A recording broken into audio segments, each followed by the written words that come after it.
Solid. Welcome everybody. We're live. This is a Red Man Group special episode for Q&A session exclusively. There's no topic for us to cover today. It's straight up Q&A. So in the chat, I've already posted the call-in number. You guys will be able to call in and ask questions. It's 323-642-1618. Kind of frame this episode. It is outside of the regular stuff that we create for Red Man Group. As you guys know, we've been doing these Saturday episodes. We've done about 45 or 6 episodes now. And because we've built the Patreon community, we want to give back to the patrons that are supporting the creation of the content on this channel. So if you're a Patreon, you'll see a few people on the panel below that click the link. They may join in and ask a question live of the panel. They also get first kick at the can to ask questions. So there's some questions that we already took here while I'm going to wait for you guys to call in. Again, the call-in number is 323-642-1618,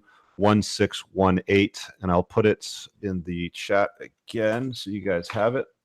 Let me just read the first question. I think this one's for you, Rollo. It says, I've been reading The Red Queen as advised by Rollo. Fascinating book. This is from CJ, by the way.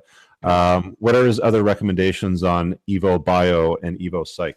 Oh, geez. Okay. Evo Bio and Evo Psych. The one that I read most recently is a book called Hormonal by Dr. Marty Hasselton. And I quote her quite a bit. Now you're going to have to read past her feminist, boilerplate, but her research is second to none when it comes to Evo. Well, the kind of Evo Psych that we talk about there, that I reference in my book, because I think a lot of people conflate Evo Psych and Evo Bio with just intersexual dynamics all the time. And it's so much more than that. I mean, there's an anthropological aspect of it. There's family issues. You know, what's funny is like nobody has any problems with what Evo Bio has to say about IQ, or they don't have any problems with well, maybe they do, but like that's another aspect of it. Or they don't have problems when it comes to something that's flattering of the feminine. You know, when we say women tend to have a more facility with like subcommunications, or they process information in a different way than men do, right? I mean, we have different communication styles. When I talk about that and I say, oh, here's what Evo Psych or Evo Bio has to say about that, everybody loves that, and then women jump all over that. But when you start saying stuff about like hypergamy, or you say something that is offensive, or at least rubs people the wrong way, then everybody says, oh, Evo Bio, it has the word evolution in it, so therefore I'm never going to believe in it. And I think that if you go and you look at the research, you'll find that it's so much more than just about the sexual aspect of Evo Psych is just one aspect of Evo Psych. But Hormonal, Red Queen, Selfish Gene, anybody else? Something I wanted to actually add to this, Rollo, that I think you'll find pretty interesting. There's actually a huge conference in Austin, Texas called Paleo FX. It's all about like the paleo lifestyle, paleo diet, all that stuff. A lot of our speakers have been at it over the years. And recently they've had a couple of panels past couple of years, and speakers like Tucker Max and his co-author and shit of their book speak on like dating applied, Evo Bio and Evo Psych applied to dating and stuff. And of course it's nothing to do like what we're doing with the red pill, which is really what they should be doing, but that doesn't get a voice in their conference. They hate it. Yeah. So that was kind of interesting too. A lot of people, especially in the MRA communities and in the more traditional like TradCon side, where I think TradCons and MRAs kind of overlap is in their shared hatred for anything that's evolutionary psychology. They really want to pile on. Well, let me make clear, this is a whole conference with like 4,000 attendees where they're all obsessed with evolution, especially applied to diet and exercise. The second it comes to intersexual dynamics, the shit goes out the window. Yes, they're pretending to apply it, but they don't give a shit about it. Yeah, I know. That's because it rubs them the wrong way. It's exactly the same problem I talk about in the introduction of my book, where I'm talking to people who are otherwise very rational-minded human beings, and as soon as I say or I ask the question, how many people in this room believe that there is a soulmate for them, or they have one perfect mate that's out there somewhere that they have to find, and every damn hand goes up, because even as anti-religious as they are, they still have that as their their kind of article of faith. Like they believe in the Disney bullshit that they've been taught. And it's the same thing you're talking about right here. They'll believe, like they'll talk about how paleo, like eating paleo is the best thing. And they go back in time and they say, well, what did early ancestral man eat? Right. And they'll go do that and they'll see the results of that. Well, they don't go, how did early ancestral men fuck? You know, they don't want to do that because because they don't want to take a much more interesting conversation. Yeah, they don't want to take it. They tiptoe in it, but they'll never go into it all the way. Well, that's, you know, I love, and God bless Jack Murphy for interviewing him. I love Jeffrey Miller. I think the guy's great. I think the worst thing he ever did was pair up with Tucker Max, because Tucker Max to me is like the epitome of purple pill. Oh, he's the co-author of that book. I've seen him speak at Paleo Effects. Yeah, exactly. Do you know who Tucker Max is, or you know what Tucker Max is? Yeah, I'm sure of that. Yeah. But Jeffrey Miller's he's fantastic. He's got his doctorate in Evo Psych. But you know, it's funny thing about Jeff is he got booted out of, I want to say it was Harvard. He was like a really top end teacher at Harvard. And because of what he was talking about, and he didn't even go to the same extent, like say I do in my work, but they booted him. He's now, he lost his tenure at Harvard and he is teaching at University of New Mexico State, something like that. Yeah, it sounds right. Yeah, and fantastic research. But the thing is the only the problem that I'm always going to have with these guys is I am willing to take it further than they want to, and the reason they don't want to is because they'll lose their tenure at a very high paying job if they do that. Yep.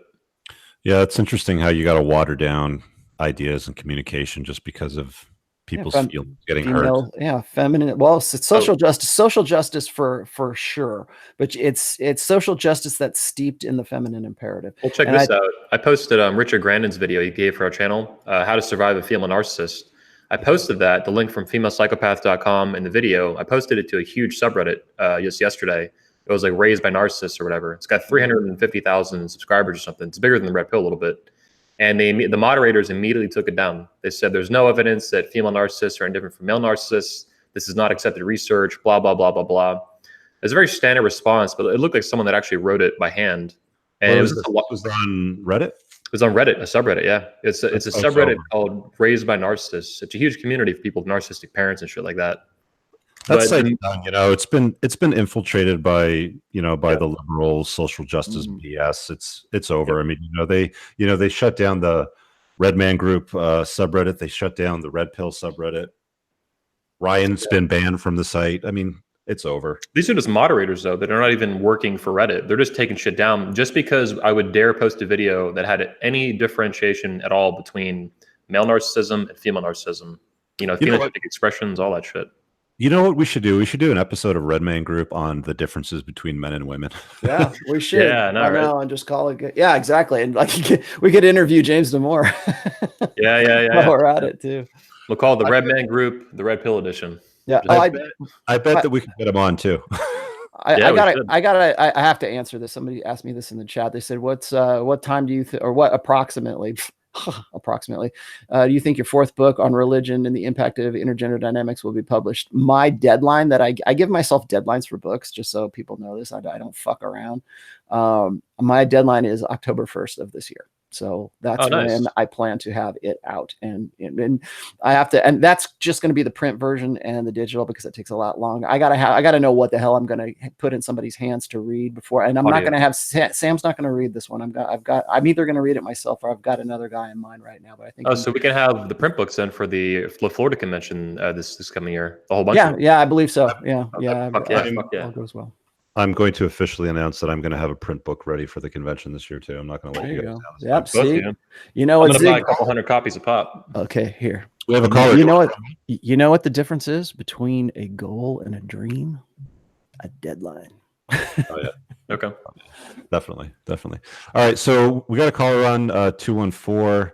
Let's see if this works. I'm always hopeful that it does. You're on live with the Red Man Group for the Q&A session. Can you hear us? Okay.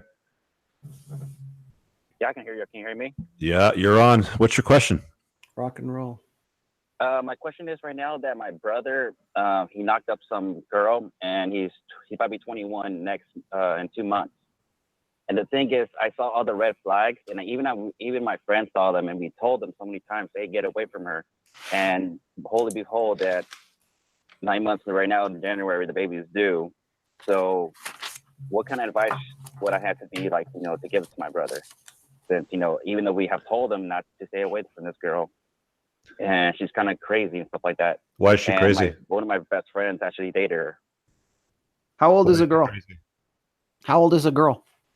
Because the girl's, I believe she was like, I think she's 2 years older than my brother. Mm-hmm. And my brother was going for being an accountant and everything, but this happened. He's not really going for it anymore, I guess you can say. Oh, damn. Here we go with the dream killer. Crazy. What was that? Here we go with the dream killer. So why is she crazy? Like, what is she doing that you guys are saying that makes her crazy? Well, because so some of the red flags that I have noticed when I ask his friends and stuff like that. Mm-hmm. And the thing is, one of the red flags was where one of the major ones is that he said that supposedly she said that when they broke up or had the time period off, she said that to one of her best friends that he's abusive and stuff like that. So right at the bat, knowing my brother, he's not like that or anything like that. So Gaslighting. one red flag. Two red flag. The other red flag was that they always fight over the little dumbest things ever. And then they're kind of similar to those. This chick sounds BPD to me, young, but yeah, that's it's entirely possible. So I mean, like the question is, what do you do when you knock up the wrong chick at 21? I mean, how many months pregnant is she? She's due next month. Oh shit! At the end of the month of January. All right. Is he even knowing my parents and everything? They're really old Catholic, especially my grandma. Oh man! And right now they just moved in together, just last week. Well, there you go. The guy's life is over at 21 years old. He made a really bad choice, and this is how things can go. There's no magic wand. I mean, there's no time machine to send you back in time to fix that, and it's really not your problem. I mean, you can offer some love and some advice, but, dude, like, I don't know, Rolo, what do you think, man? I think right now you are in damage control. That's the best that's the best thing I can tell you. You need to minimize the damage. Okay. If he's got a kid, he's going to have to accept the fact that he is now permanently attached to a woman who is most likely BPD. If that's the case, I would probably need to know a little bit more about the girl and a little bit more about the guy. Would you say that the guy for instance, if you were to say, if we could go back in time and you could give him my book, or if you could say, hey, there's a lot of warning signs, before he knocked her up, do you think he would have taken that advice? Do you think he would have like changed his life or changed his direction, even if you'd given it to him? Well, the thing is, the guy is my brother. That's the reason, like, and that's the reason why, like, we have told him before, like, even during the summer, is that, hey, be careful with this girl, because one of my best friends, he actually fucked with her and stuff like that. Mm-hmm. And oh god, is that she's really crazy in the instance, and that's the reason why, good thing she's off my chest and went to your brother. But sorry for the dude. But I've been telling him, like, even for him to get away from her. But let me. But he wouldn't have believed it. He wouldn't have believed it. Yeah. Let me get some input on this. So first of all, it doesn't sound like he's 100. Anyone here is 100% sure that's actually going to be your niece or nephew coming up. Meaning you're not actually 100% sure it's actually your brother's baby. That could be your best friend's baby for all you know, or some other dude. If this chick is getting knocked up as a teenager, this is a real possibility. What the percentage, probably the possibility, I don't know. But I can tell you right now, it's not 100% certain based on what I'm hearing, not even close, that that's actually going to be your blood relative. That could be just her baby from some other fucking random dude. Number one. Number two, I can almost guarantee you with 99% certainty that relationship's not going to last. That's a permanent part of your brother's life. The chick, the mother of his kid, if that's the mother of his kid. But that relationship is 0% chance of living on forever. Why did your brother stop pursuing the accounting job? He was doing it, like, he was really into it. Like, even my other teacher said, like, you're really smart and everything like that. And he was actually, the only thing is right now he finished with the basics, and he also, whatever he can do in college here in Texas. And the thing is, the next step is actually transfer all this stuff to a major college to finish it up. But just from seeing all that, he isn't pursuing it at all. I mean, I've been telling him, even for his older brother, I've been trying to tell him, hey, bro, get shit together and get it going. How question for you. So really... how friendly is Texas to fathers when it comes to paternity? Like, you know, if he gets like a 23andMe spit test and proves that it's not his kid, like how does it work in Texas? Have you guys talked to a family lawyer? No, not exactly. Because I mean, like how, because I mean, how you guys are describing this chick, I'm going to say there's probably a 1 in 4 chance it's not his kid.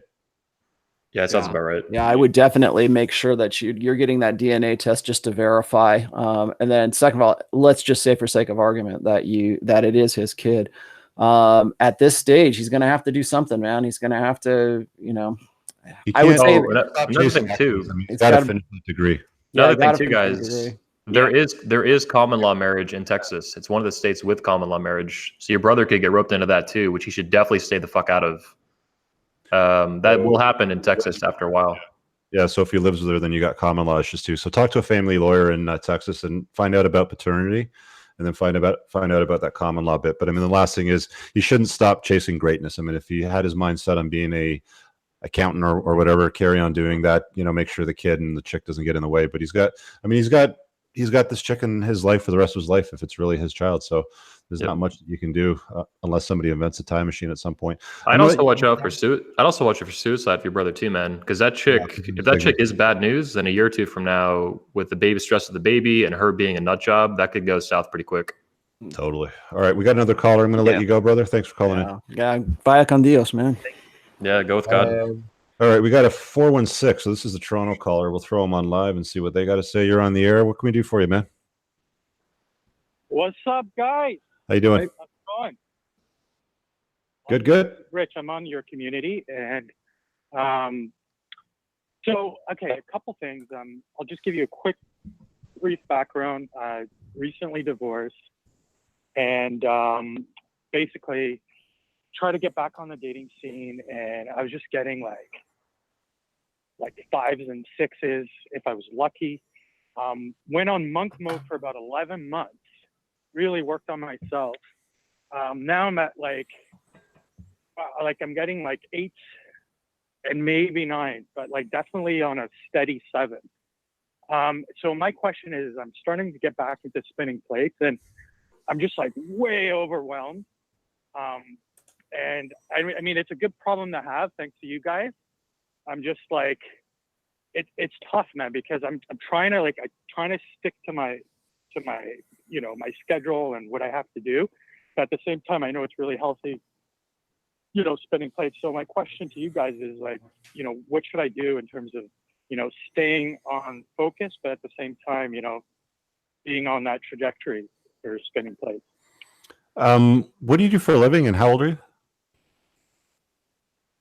About 38, and just trying to run a business here.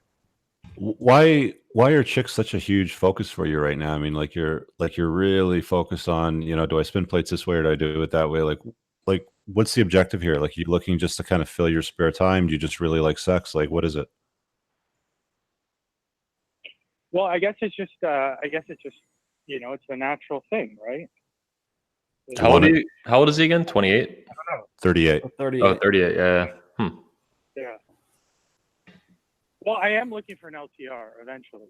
Okay. So what's wrong with spinning plates until the cream rises to the top then? Well, quite like, how do I know? Like, the problem is I'm really like hesitant on an LTR, but yet I really want an LTR, and I know that I have maybe a little, what you'd say, maybe 2 years left if I could, because I'm still hitting with like, I'm able to hit 22-year-olds. So what do you mean 2 years left? What do you mean 2 years left? I don't know. I want to kind of take it. You're 38 and you think you have 2 years left for what? So in terms of trying to find like a nice. So you want to be married by 40? Is that what I'm saying, or what you're saying? What's that? You want to be married by 40, right? Is that like your deadline? Are you giving yourself some sort of goal to be like, you know, paired off by the time you're 40? I'm from a very, Sorry. All right. Let me jump in on this too. Caller, when you called in, you said something very specific, that you were banging like 5s and 6s, consistently 7s, and then sometimes 8s and 9s. The 8s and 9s part stuck out to me because that is very unlikely. Real 8s, most guys, I'm not making fun of you or attacking you, but most guys in my experience in the pickup community or the repo community, They bump these numbers up on chicks to fit their paradigm of like a 1 to 10, but that doesn't work in your favor. That works against you when approaching chicks and meeting chicks and banging chicks. Try to be more honest with yourself. If you're banging 8s and 9s, your game and looks has to be like at a 10. Women date up and they fuck up usually, not horizontally or down. So if you're ever banging a 9, that means you're like a 10 or an 11. I'm skeptical that you're there, honestly, just hearing you talk. No. Sure. No, so here's like, sorry, maybe I wasn't clear enough. Okay. When I got out of my date, like when I got out of my marriage, was like at 5s and 6s, and then since I've been on monk mode and working on myself, I'm starting to get prospects. So I just got out of monk mode. I'm starting to get prospects of, a steady. Yeah, so he's basically saying his game's improved because he took a break for a bit. Do you have any kids from the marriage? No, I don't. Do you want to have kids? Good. I do actually. Okay. Well, you're gonna have a hard time in Toronto, man. You're gonna have to spin a lot of plates in Toronto, to be honest with you. Like you're gonna have to dig through a lot of dirt to find some gold in Toronto. Yeah, I think now you can correct me if I'm wrong, but this is how I'm taking it, because I have guys that I counsel that are in your kind of situation. I've got one guy that's actually in his 50s. But he's kind of jumping back into the dating, the sexual marketplace after having been out of it for a very long time. And this is a very, in fact, if I was to write a 5th book, it would probably be like catered towards the guys who are trying to get back into the game after they've, been out of it for a while. Like you said, you were in monk mode. How long were you in monk mode that you think you were in? How long did you think you were in monk mode? Well, probably like 11 months. I thought I was in monk mode, but probably like maybe 8 months. Okay. So you did that deliberately, or were you just like, you just weren't getting it? No, I did it deliberately. I mean, I was really not satisfied with, obviously Rich knows Toronto's not the real scene for that, but, so now I'm just playing the game and just, taking things on with a red pill lens, and it's just been working magically. And it's hard to find that one girl that you want to like pair off with and you want to have kids with. And yeah, I mean, that's probably the single biggest problem guys around your age range have. I would suggest make sure, I'm going to give you some advice here. I would start looking for younger chicks. Okay. Always go younger no matter what, but start looking for younger women, women who want to start a family, women who want to get into, I would say your best bet is women who are right around that epiphany phase, who are looking to cash out. I think one of the best things, I mean, use this, interpret this however you want to for, the general audience here. But one of the best things I can see is like guys who get to be about 36, 38 years old, maybe even into the early 40s.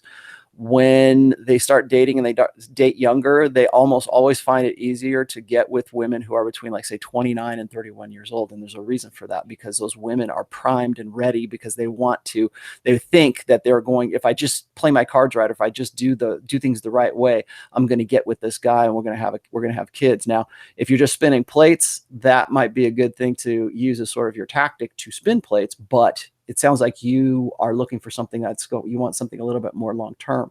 So, what age range are you dating right now? Like, in what age range? From like 22 to like maybe 34.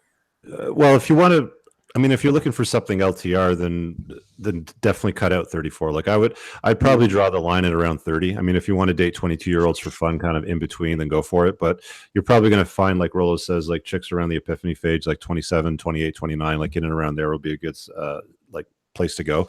But do some solid vetting. You're in Toronto. It's a very liberal city. You're going to want to make sure that you're not going to run into any potential problems down the road with, having a hardcore feminist liberal mother of your children that's going to divorce rape you 7 years down the road.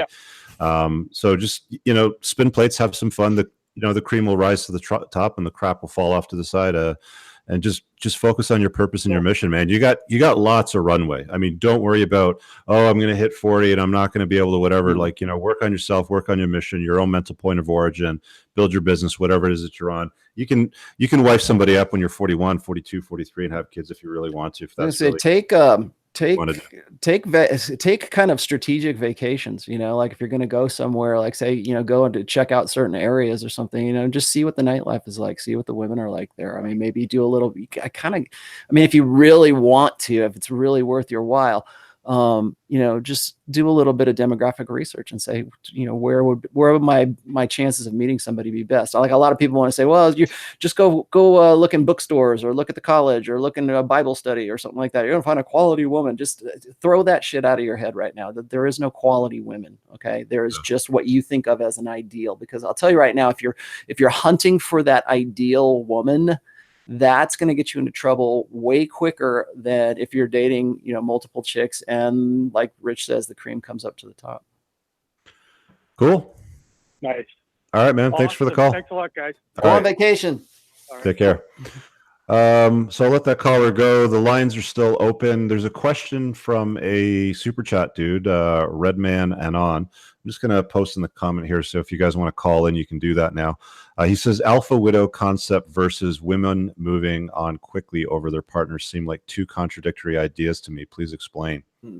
I actually wrote a post about that because I think it might even be the same guy who hit me up on Twitter asking me the same thing. It seems like it's a contradiction, but you have to understand that like alpha widow, they're being an alpha widow and then moving on from a guy is, you have to understand they're evolutionary adaptations to solve a reproductive problem. Okay. So when a woman becomes an alpha widow, I think what he's saying here is when a woman becomes an alpha widow, she's sort of pining for the guy that got away, the one that got away, the guy that was my soulmate, but then I married this schmuck over here. And now I'm pining for the guy that I had sex with in college. So what she's doing at that point is she's sort of balancing between, I should say, making comparisons between the guy that she's decided to pair with and the guy who got away. That's alpha widowhood in a nutshell, really. And so why would that woman, want to pine for that guy? Well, that guy, by comparison, is a better reproductive opportunity, or he should have been a better reproductive opportunity than the guy she's with. So then guys say, well, and we've talked about this in War Brides. Okay. War Brides is how come women, and the guys hit me up and they say, how come women get over guys so quickly? Right? How can they just drop everything and just go from me to getting with this new guy, right? And really, what the War Brides dynamic is it's back in the day, back in our ancestral past, women had to develop this capacity to let go of guys so that they can it's like sort of a female only, well, maybe not female only, but certainly a female version of Stockholm syndrome. So they have to fall in love with their captors. They have to fall in love with the guy who dominated them and took over. So what happens is usually when a woman goes into this, goes into the War Brides dynamic, it's usually with somebody who was a better opportunity than the guy she left. So when a woman abandons or is forcibly abandoned by a guy who was defeated, whether that's in battle or he was just too much of a beta chump for her to want to stay with, she's not going to try to trade down. Remember, hypergamy doesn't look for its own level. It looks for a higher level. And so what happens, and I wrote this in the post, it's probably better to just simply go read the post because it's kind of long and involved. But the thing is you're looking at a guy who is a beta, and women don't pine for betas. They pine for the guys who are the alphas, the dominant males, the guys the ones that got away. They don't pine for guys who are just chumps that they didn't want to have anything to do with. So what I'm going to suggest here is just go and read that. I put the link to it in the chat. I'll link it one more time, but it's called Widows and War Brides, and you can get a better understanding if you just simply read that one. So cool. Do you want to add anything to that, Anthony? Yeah, the one thing that came to mind is that Rollo covered a whole shit ton there, but that is going to cover way more than I will. But the first thing that stood out to me when I saw that question is like women don't get over guys quickly; they get over betas quickly. It's in my experience, it's unlikely a chick gets over an alpha quickly, unless she just so happens to land in goddamn alpha goldmine, some awesome dude who's like so much more alpha than the previous guy. But yeah, I mean, to me, that when I see that question, it's like that's just hypergamy at work and exiting a relationship or some sort of sexual relationship with an alpha or beta. And yeah, betas they get over in a snap. Alphas they fucking pine over and get hung up over for months or years or decades. Exactly. I mean, being the war bride dynamic is that like back in the day, women had to learn to sort of let go of the guys who they had shit. I gotta go, guys. I got Pat Campbell calling me. Oh, okay. There we go. Well, we'll talk about it later. Last thing I'll say on that specific question though is like there is no conflict. He presented as like, is this a kind of a conflict? It's not. That's screwy, schizophrenic hypergamy at work. Yeah, it's really two separate things. I mean, if you look up female mate switching studies, I mean, you'll understand why you do it. It's not that complicated. Oh, it also reminds me that women don't see two genders; they see three. They see men, women, and then betas. I don't know, man. Isn't there like 77 identifiable pronouns? Whatever. Independent of the 400 genders, we see two genders, men and women. I really think women really see three classes of human being. They see women, they see men, and then they see betas to use. Definitely. So those of you that are watching, Rolla had to bounce to go do a interview segment with Pat Campbell, so he should be back in about 30 minutes. We're probably going to run this broadcast for around 90 minutes, maybe 2 hours. Alex, you want to unmute yourself? You got a question? Alex is one of our patrons, so thanks for supporting the creation of the content. You want to shoot off with your question? Yeah, sure. So I might actually be the maybe one of the minority here, but I feel like I'm a fairly well beneficiary of all the content that's out there, like including Rollo's work, all the pickup artist community stuff, and I really don't have like a horror story, and I got all the benefits without really having gone through, I guess the divorce courts and whatnot. So my prediction is that moving forward, there's going to be more men like me who essentially got introduced to the right content at the right time, and they have their chase of excellence and all their assets and whatnot. So the broad question is like, what can I do to essentially give back and make the whole manosphere, I guess, better and more accessible? How did you get introduced to the content? Because for most guys, it's some form of trauma in their life that leads them to red pill content. How did you get introduced to it if you didn't have anything that derailed you?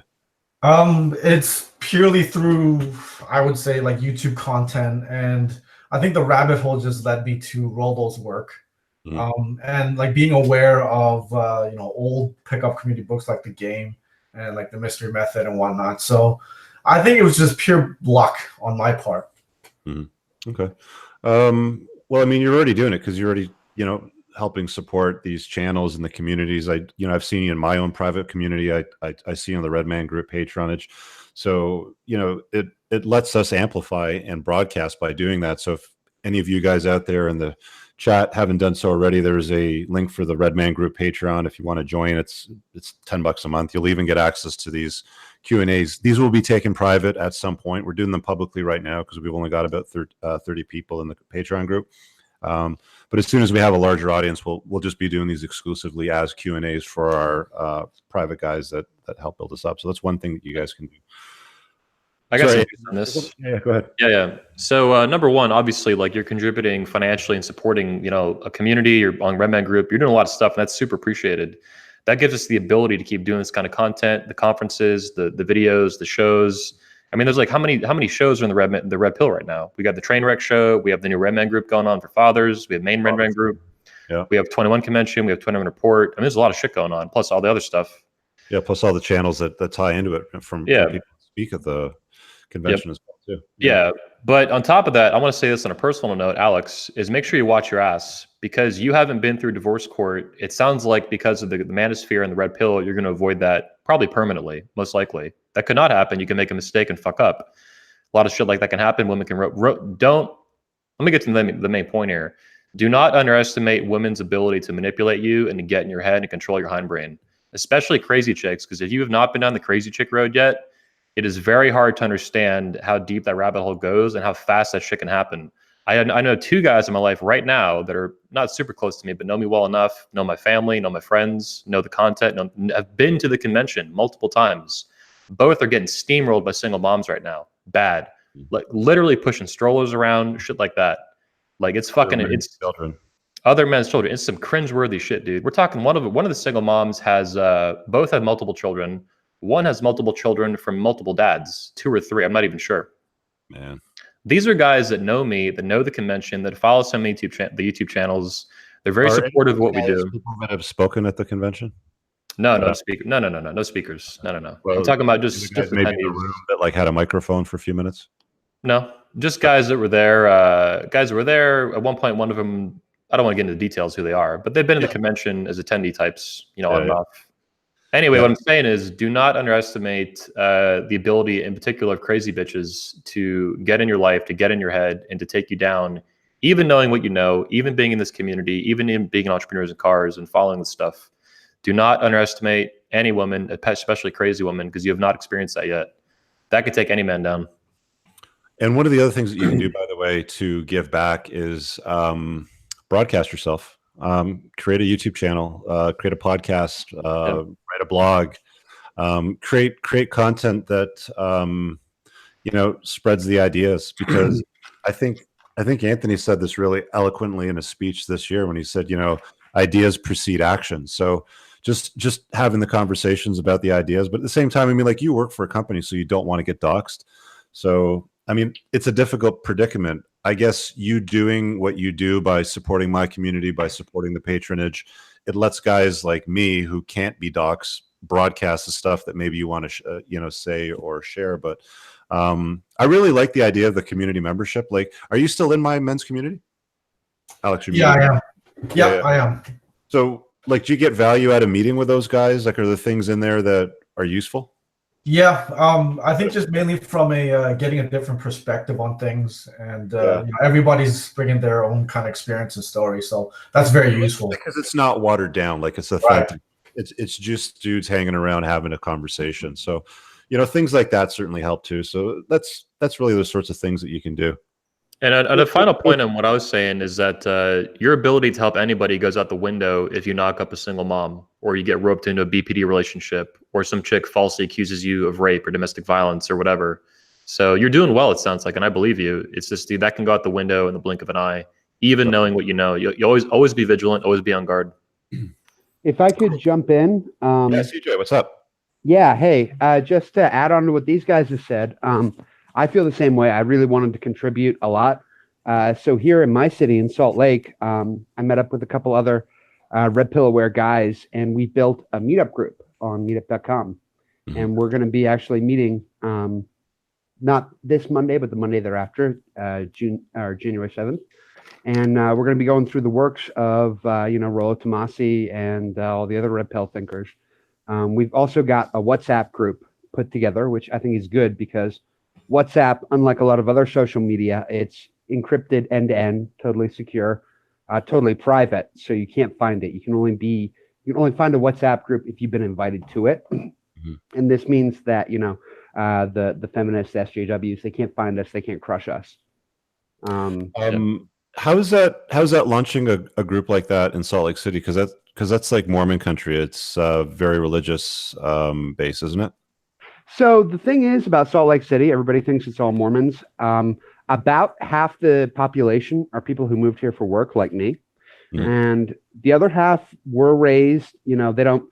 The church doesn't like the term Mormon. They prefer LDS, Latter-day Saints. So okay. I'm not politically correct about it, but it's just it's funny. Like they never refer to themselves as Mormon.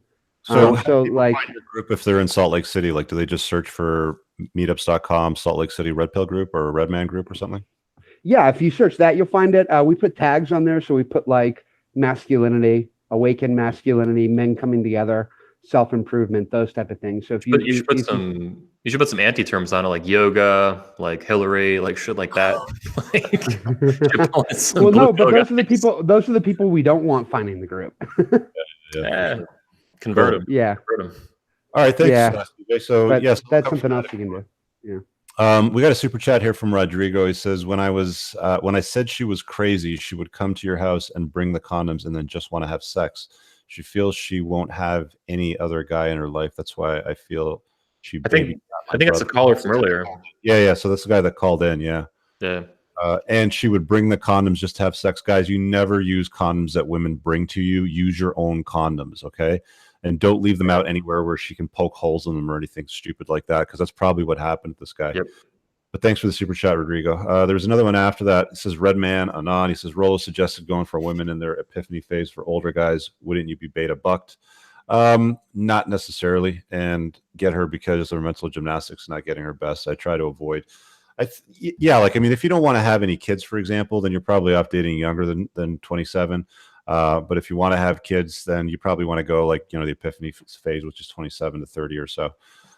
Anything after that, you don't need to go there because you can still find them in that age. Yeah, I thought it was pretty interesting. Roller brought that up. He could probably elaborate that on more when he gets back. But it's I mean, the epiphany phase is what's just a phase of a woman's life. Every woman's going to go through it, but it's also what happened leading up to that point. That's the really interesting stuff. So and then how our psychology responded to that. Yeah. So we got a caller on hold, but before I go there, just wanted to check with Armando because you're one of the patrons. Did you have a question? I think you said earlier that you were okay. You were just kind of checking in. Yeah, just checking in at the moment. Can you hear me? Looks like you're in a coffee shop or at a public space, eh? Yeah, probably not the best place to ask, red pill questions. So just type them in the comments if you want, or just let us know. I'm going to switch over to the caller over here. 720, are you on? Here we go. You're live now at 720. What's up? Hi, can you hear me? Yeah, loud and clear. You have a question for us? Yes.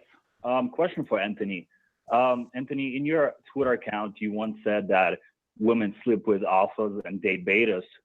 So if you're looking for a long-term relationship, would your dating and Tinder strategy change? Would you demonstrate more of your beta box qualities? No, it would not. It's a good question. I'm not sure about the tweet you're referring to, and if I understood it right, that I said women fuck alphas and date betas.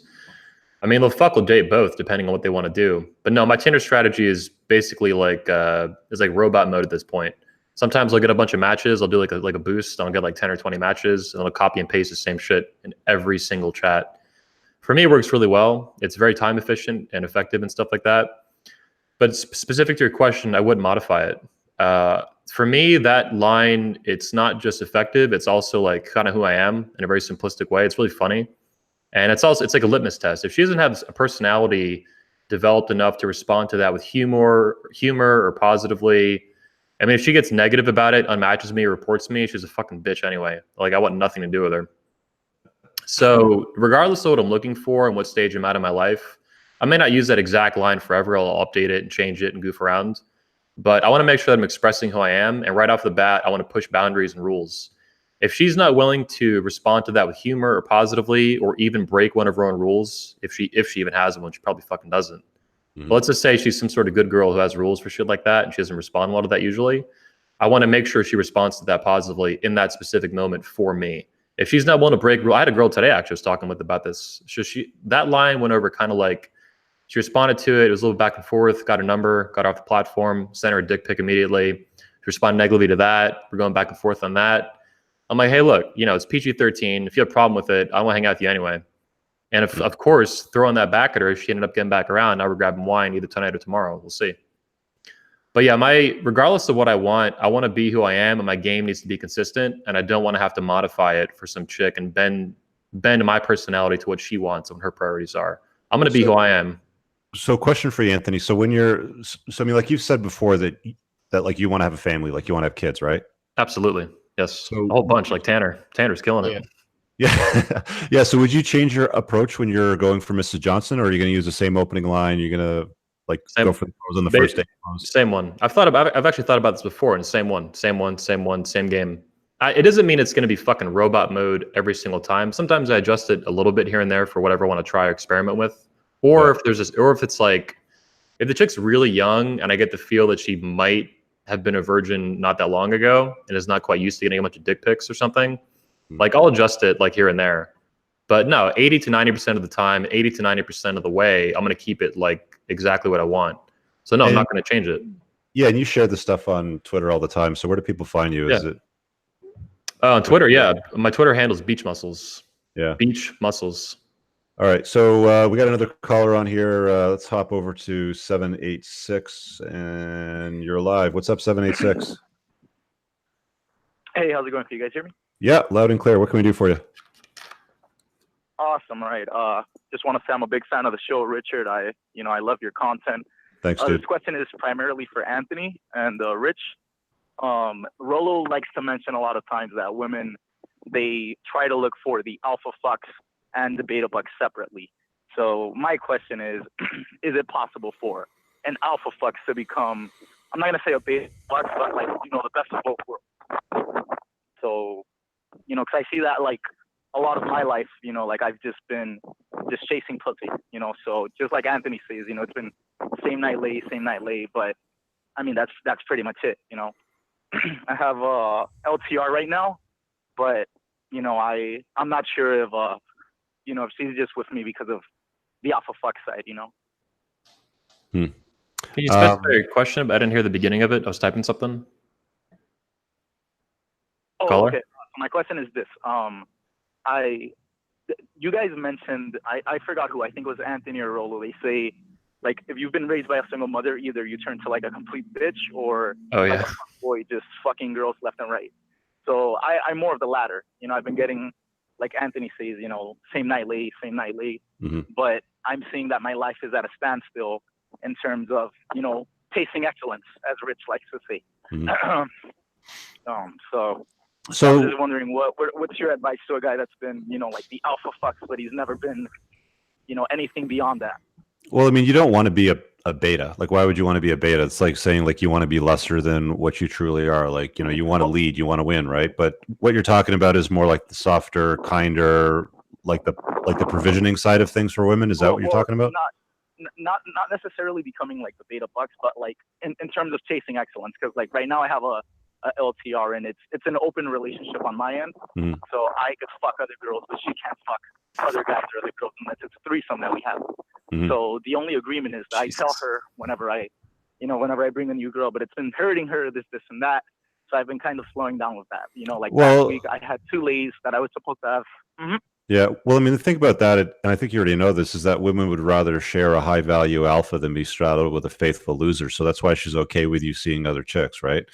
But I mean, as far as like that alpha fucks beta bucks thing, I think that all like women would prefer to have both in a man, but they're happy to settle for the beta bucks when they get to the epiphany phase and they're ready to pop out some kids and do the mommy duty sort of thing, right? Yeah, I wanted to add this too. I'm sorry. I was gonna say, so you were raised by a single mother?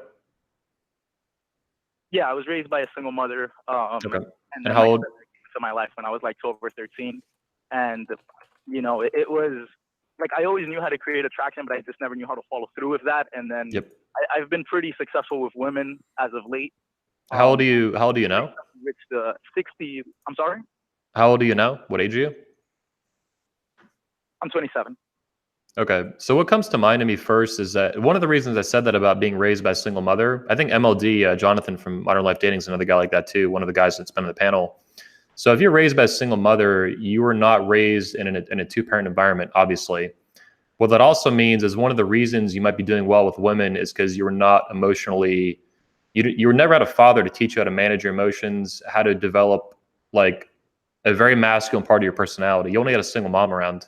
I don't know exactly how that went. That could have gone really bad, probably not really good, but somewhere it could have been in a spectrum for sure. Yeah. What I'm saying is, I have a friend like you too, who was raised by a single mom. I was actually a virgin up until like 23. Holy shit! 23 so now, I'm at the 60 lay count. I've had a few threesomes already. Like I have. Yeah. I want to say some experience under my belt. So I'm going to take a page out of Sean Smith's book. I think it's upstairs. I don't have it here right now. But Dr. Sean Smith is a guy that Rich got me into, and he spoke at the convention this year. He's a psychologist. In his book, The Tactical Guide to Women, which you should absolutely buy, one of the things he says is you need to get your own shit in order in your own head.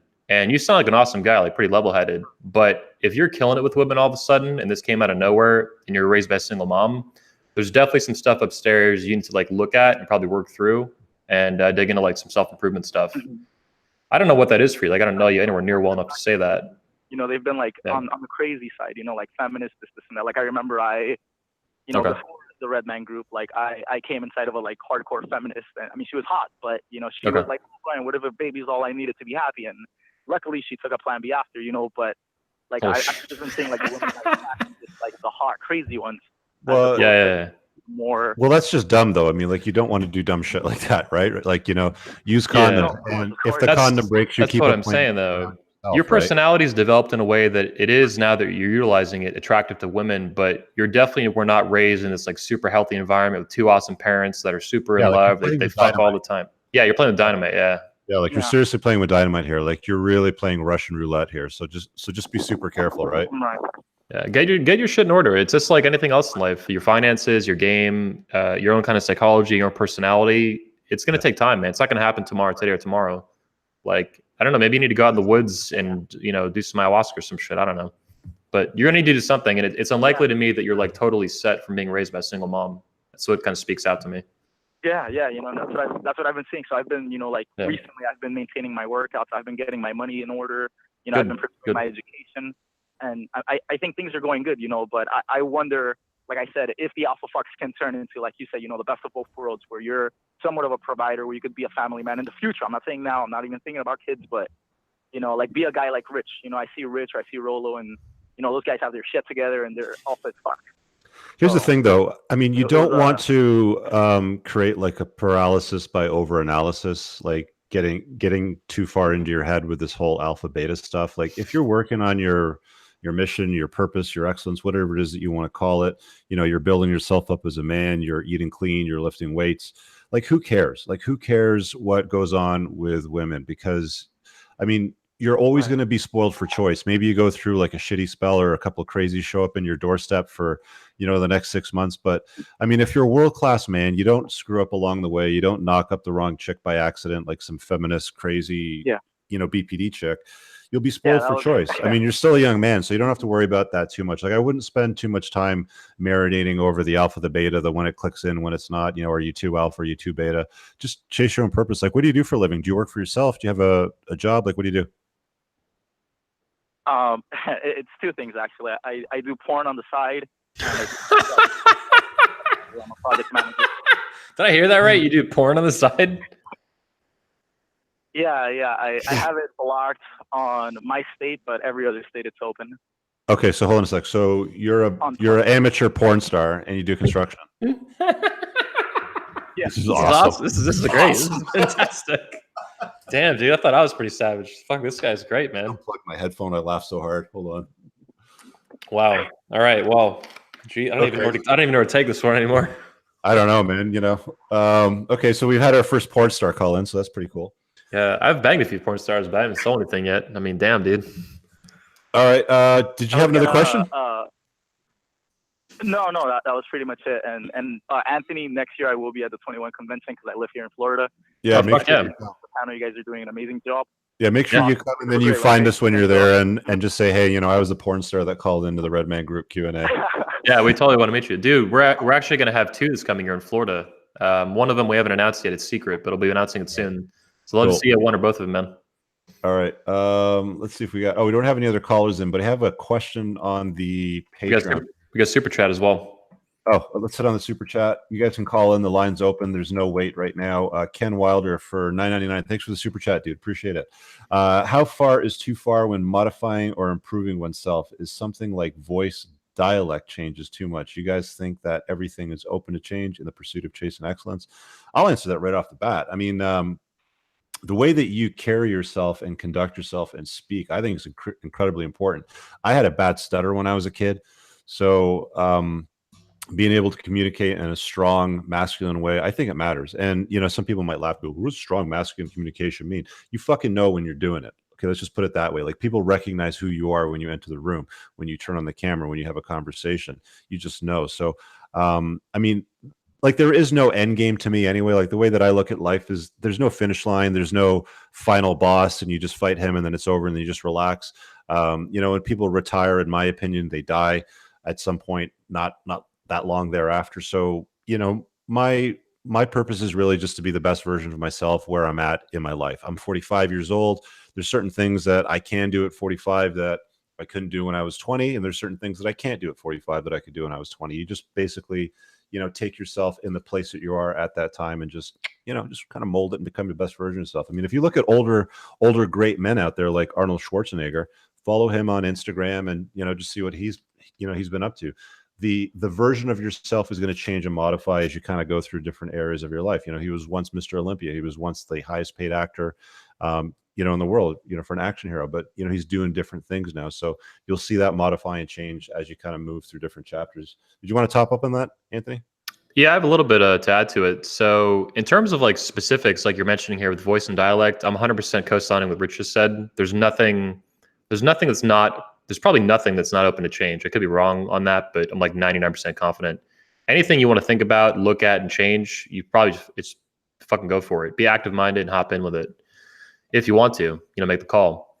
But what does come to mind is going too far. So not specifics to what you could change, but to the point that pursuing excellence and improving yourself is like literally the only thing you do in your life. There's more to life than improving yourself.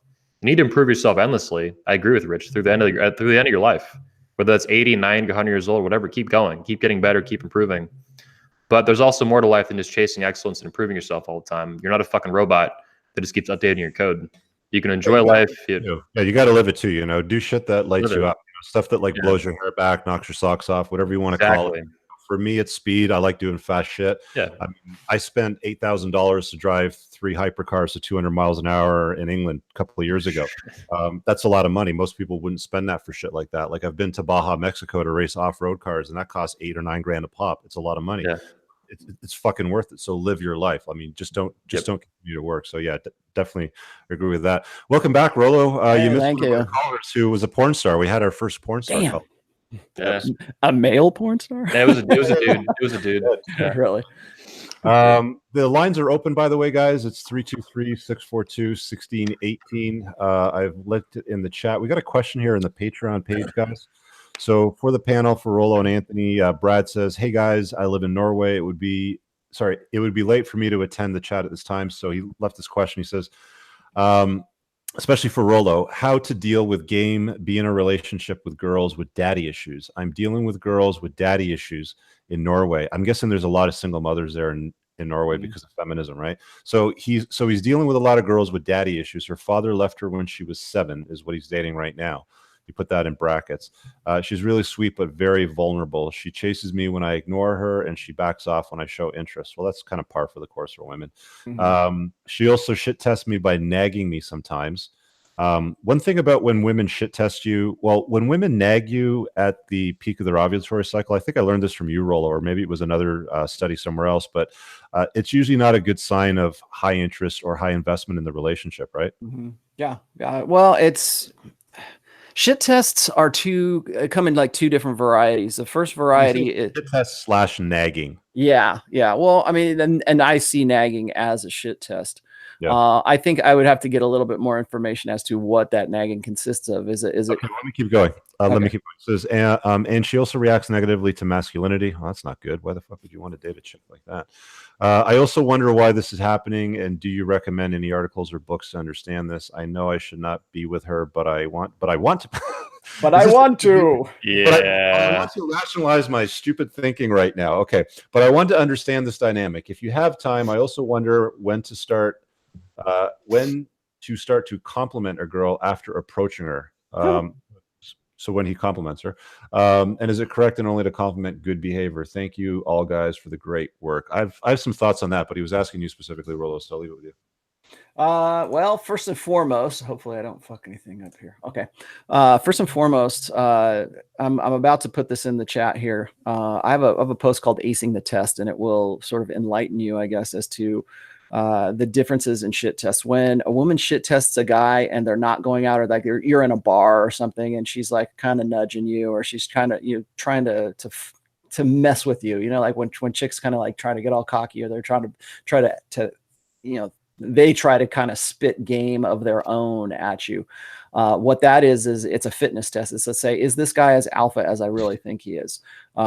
Is he a guy that will play with me and play with me? That's really what the shit tests that are outside. I look at these as kind of like active shit tests. Okay, the active shit test is the girl in the bar who is trying to determine whether or not you're the kind of guy that she wants to get with. Maybe you're good looking, but you still have to pass a test because she wants to see if you really get it. If you're one of these guys who knows how to, if you're alpha, you will be able to sort of understand what it is that, or, the subcommunications and the things she's kind of throwing at you. That's the active test. The passive test is when you get into a relationship and her hypergamous doubt is kind of coming to the surface. And what that means is that you'll get nagging. Nagging is probably the number one passive shit test that married men have to deal with. It's this, can't you do that? Can't you do this? Don't you know how to fix the plumbing? Don't you know how to, why do you take the car to Jiffy Lube to get the oil change when you should be doing it yourself? Don't you know how to fix a flat tire? Don't you know, that kind of stuff? And it's usually this kind of nagging, or like, how come you don't make more money? How come you don't do this? And what those tests are is her kind of venting or her manifesting this hypergamous doubt, because she doubts that you are the guy that she should have paired with, even though she's already paired. Maybe she's married. Maybe you've been married for 10 years. She still wants to know, or wants to at least satisfy her hypergamous nature to know that you are the guy that can settle that doubt for her, that can still be that guy.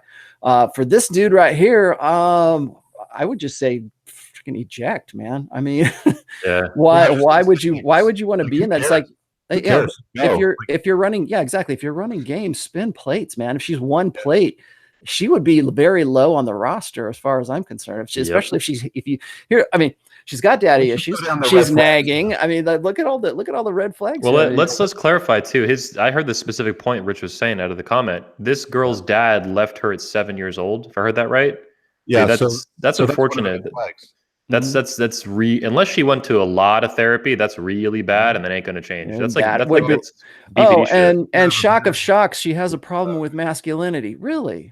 Yeah. Surprise. Yeah. So to answer that question, Brad, again, thanks for asking it, and thanks for being a Patreon. But like, why would you even allocate any energy? Oh, I have a solution. So, dude, look. So, eject from this chick, get rid of this chick, dump her ass, and get yourself a ticket to the Poland convention, 21 convention in July, and that's not far from Norway. It should be a couple-hour flight. Yes, and I will personally find you a hot Polish chick myself. And there's plenty of them there. I don't want to leave this guy hanging too much. But what I would say is, you need to ask yourself this question. I tell guys this all the time when they get hung up. Like, these are the guys who get one-itis. The only reason this guy is asking about this kind of shit is because he's hung up on one chick. Okay. Yep. So what I tell guys is this. I say, what is the best case scenario that you can possibly imagine with this girl? That she recovers from, she's more feminine and she doesn't have a problem with masculinity, and you erase all of her daddy issues. And what is the best way? What is the best result that could happen from you doing this?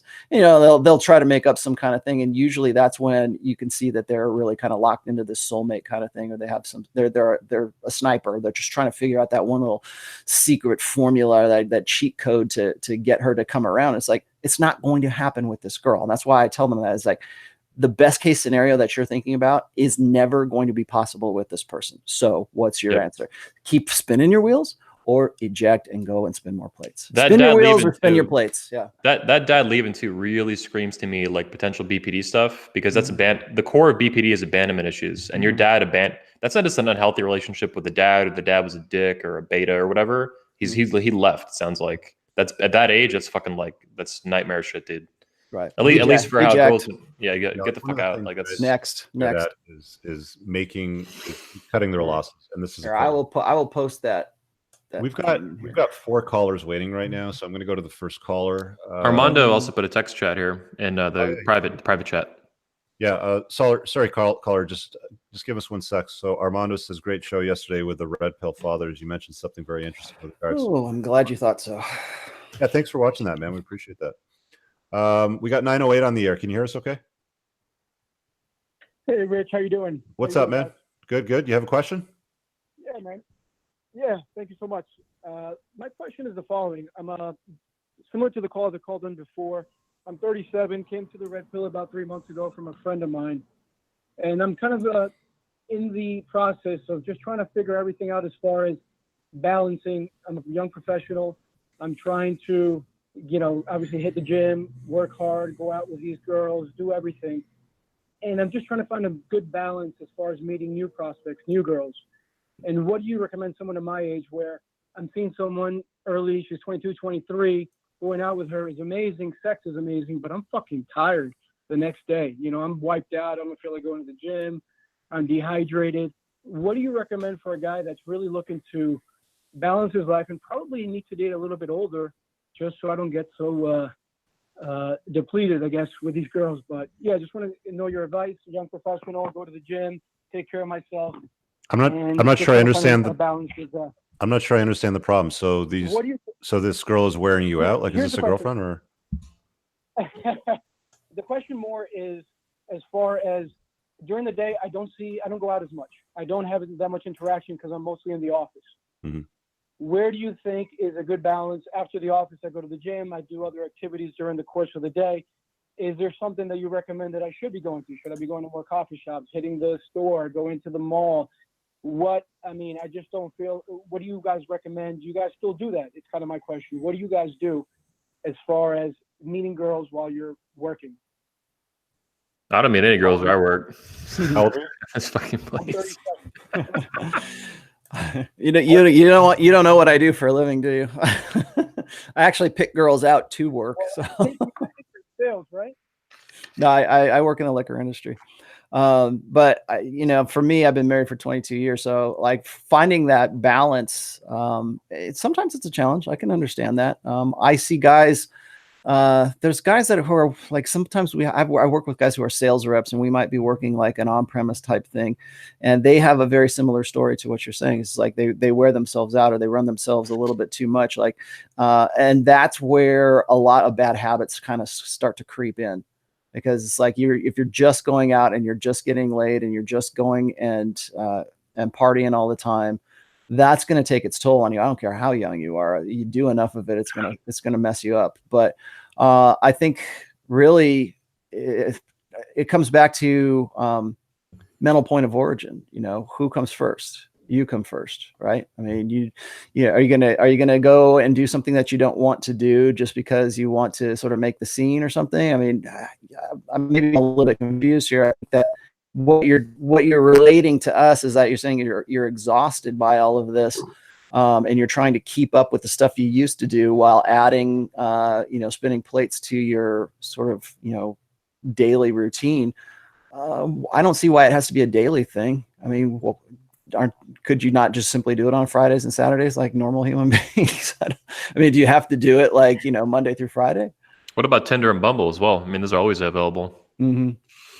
No, you guys are right. I'm just really trying to bring up, I guess, the notch. Instead of dating the 6 and the 7s and 8s, maybe bring it up.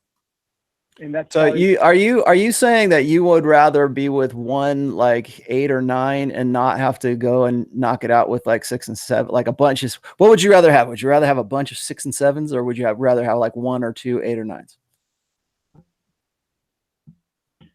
This is a common pickup artist predicament. I think I've heard actually Owen actually say this before. Would you rather have a bunch of 5, 6s, and 7s, or would you rather have 2 or 3 or maybe 1 or 2 8 or 9s? I'd rather have 2 or 3 8 or 9s.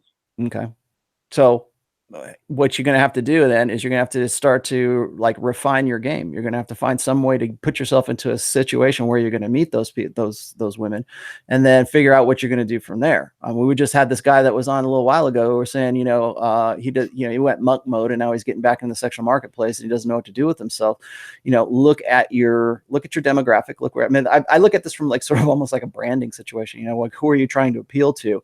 Does that demographic actually even exist where you are? And are you a guy that's going to be able to even draw in that demographic to what you have? So I think really what it comes down to is you trying to put yourself where you need to be, go fish where the fish are. I tell guys this all the time too, and I think this is really I hate to hit on him a little bit, but I think this is one of the weaknesses that Roosh has, is he's become what's called domain dependent. And you need to be a little bit more concerned about becoming domain dependent. It's easy to go and get 5, 6s, and 7s. So now what are you going to do? Are you going to up your game? Or are you going to go try to go with a woman who is, sexual market value is a little bit higher? Where do you even peg yourself? A lot of guys want to say, oh yeah, I want 9s and 10s. And those dudes are like 5s. Right. So, and I'm again, looking at this from a marketing / scientific perspective. But first of all, what do you have that you could draw in those 8s and 9s. And if it's good game, that's fine. If that works for you, that's good. But I wonder if he needs to look at Tanner Guzzi's stuff, like improve his style a lot. Improve style. Yeah, I mean, there's lots of some beat bump. Because it seems to me like you're wearing yourself out for 5s and 6s and 7s maybe, and you really want to sort of up your game so that you can get into the higher tiers. Is that right? Spot on. Okay. So what you need to do is, first of all, if you can successfully get with 5s and 6s and 7s, most likely what happens is you get into this routine, and you know what you're going to say before you even meet the girl, right? You're going to run through that routine. You're going to say, okay, we're going to, it's cocky funny. It's going to be amuse mastery. It's going to be all of these techniques. And they work really well. But when you move yourself up, it's a different game. And I know that I say the guys should never think in terms of leagues, and that still applies to this. Don't think in terms of leagues, but that doesn't mean that there aren't actual, women who are have a sexual market value that is higher than other women. And when you are doing that, I think in the back of our heads, we like to think that we have to think of this woman as something more special. An 8, even 8s and 9s tend to be even more like insecure than 6s and 7s. In fact, I would say like a 7 is almost more dangerous than, would be a harder game almost than say an 8 or a 9, because the women who are in the 8s and 9 area, they probably lived a life of being maybe coddled to, or maybe not even approached at all. I mean, what's the cliche is like, it's easier to game like 9s because all guys are afraid to run game on them. I don't necessarily think I believe that, but the idea of a really exceptionally hot woman, if she's been hot all her life and she's rewarded for being hot all the time, how is that going to change your game from a woman who is like a 6 or 7 who has to constantly build up her self-esteem because she knows she's not as hot as a girl who is an 8 or a 9. So there's a difference in there. And then also the age range. So for a woman who has been hot for a very long time and she's 30 years old and she's still like maybe a 7 or an 8, or let's just, sake of argument, let's just say she's an 8. How are you going to game that woman differently than say you're looking at an 8 who is 22 years old? So these are just some things to keep in mind. But most important, and that I want to leave you with, is don't become domain dependent. Like, break out of your comfort zone. Don't go to the same clubs. Don't run the same kind of things. Look for women who are hotter than the ones that you are accustomed to, because your game is going to shift and it's going to change from what you would do for the lower tier women. For higher tier women, is going to be a little bit different. But it's easy to go back to the same watering hole. It's easy to say, well, I prefer 6s and 7s. No, you don't. We wouldn't have called in here if you preferred 6s and 7s. So don't get into that routine. Don't get into that domain dependence, and don't think that game only works because you're hitting women who are 6s and 7s. My guess is this. My guess is that you're probably like a 7 yourself, and it's easy to get with 5, 6s, and 7s, and you want to see how you can get up into the higher tiers. All right. Thanks for the call. Yeah. We're going to let that one go. Sorry about that. We've got 3 more in hold, but I want to just be respectful of the time because we were only planning on going to about 5 or so. Armando asked in the private chat, Rolo, do you want to hit on his question about? Yeah, I'll read it here for you. We also have a super chat for $20. I don't think we hit it yet. Okay. I put that in the chat. Cool. Who was that? Oh, geez. Yeah, okay. we'll deal with Fresno. He's going to give me some more stuff. Okay. Yeah. Let me hit. Armando is in with us, right? Yeah. Okay. Yeah. So it says, Rolo, great show yesterday. Thank you. The Red Pill Fathers says, I mentioned something very interesting with regards to parents wanting to be hip, and thus raising their kids in the feminine primary social order, right? Can you talk a bit about that? What if the mother is a teacher? Would that force the father to be more blue pill? This is actually almost like two questions in one. I think that there is, in this day and age, and I know this and I can speak to this firsthand, there is this tendency for mothers to want to live vicariously through their daughters. And the reason for that is this hip thing. Like I'm not saying that men don't do this too, maybe with their sons, but I think it is more pronounced in women with their daughters now. And I know that because I've got a very good looking wife and I've got a very good looking daughter. And so fortunately, my wife is very much, in love with me, and we have a really good relationship. And I'm the dominant male in the family here, so I'm not worried about her living vicariously through that. But I definitely see her friends' mothers do the same thing, and to an extent, I see my own wife do this as well. Is they want to live this. They want to live in the new age. They want to, maybe I'm a Gen Xer, so maybe it's they came out of the 80s and the 90s, and that was their dating era was right around there. And then so they got married, and so for the last say 20 or almost 30 years, they haven't had the opportunity to even ever bother with something like Bumble or Tinder or something like that. I mean, I do this all the time too, because like guys hit me up and they'll tell me, how do I do this in game and how do I do that? And fortunately I can speak to that, but I can't live that with them. I'm sort of like the Diane Fossey or the Jane Goodall of the red pill, right? I seriously, gorillas in the mist. Like I go out and I watch guys run game and I see the interactions between people, and I have the psychological background to understand what's going on. I did this one post about body language, and people go, how do you know anything about body language? It's like, because I'm in the freaking clubs all the time and I see this shit all the time. And the more digital photography becomes a thing, the more you're going to see this, and the more you're going to see commonalities. And all I'm doing is just, again, connecting dots. Well, this is another dot, is that mothers will try to be their daughter's best friends because they want to live vicariously through that. They want to get that indignation rush. They want to feel that chemical rush from their daughters. And so if the boyfriend is sort of playing on, is running game on their daughter, then they're kind of in a way running game on them, or they feel like that sort of sympathetically through their daughters. And so there's this want for a mother to be hip, to be involved, to be more, and social media is kind of building this up as well. So I would say I think it's definitely more pronounced with women, because women use social media far more than men do. And really Tinder and Bumble and all of these dating apps are really there to facilitate hypergamy. And I think that guys, especially married guys, need to be very aware of that, because if you're seeing the mother of your child, maybe you're married and you're seeing all this kind of go down and they become best friends. Part of me says, there's nothing wrong with that. Let them go do what they're going to do, because, that's how they bond and all that. But then there's another side of it, whereas she's trying to sort of settle that hypergamous doubt that I was talking about before. Is this guy the best that I could do? Is this guy somebody that, is your dad really someone I want to spend the rest of my life with? Because it sounds like what you're having all of this fun. That's how divorce porn becomes popularized, is because it's like eat, pray, love, right? It's like, well, you were a great guy for a time, but now I'm going to divorce you and I'm going to go find myself and I'm going to go eat and I'm pray and love and I'm going to go to Jamaica. I'm going to find a guy and it's going to be Stella got her groove back, right? And a lot of times women will go and they'll initiate this through their daughters, because they want to feel, first of all, that daughter connection, but also that they want to see their daughters as sort of the best friend that they might have had in the past, or they never had at all.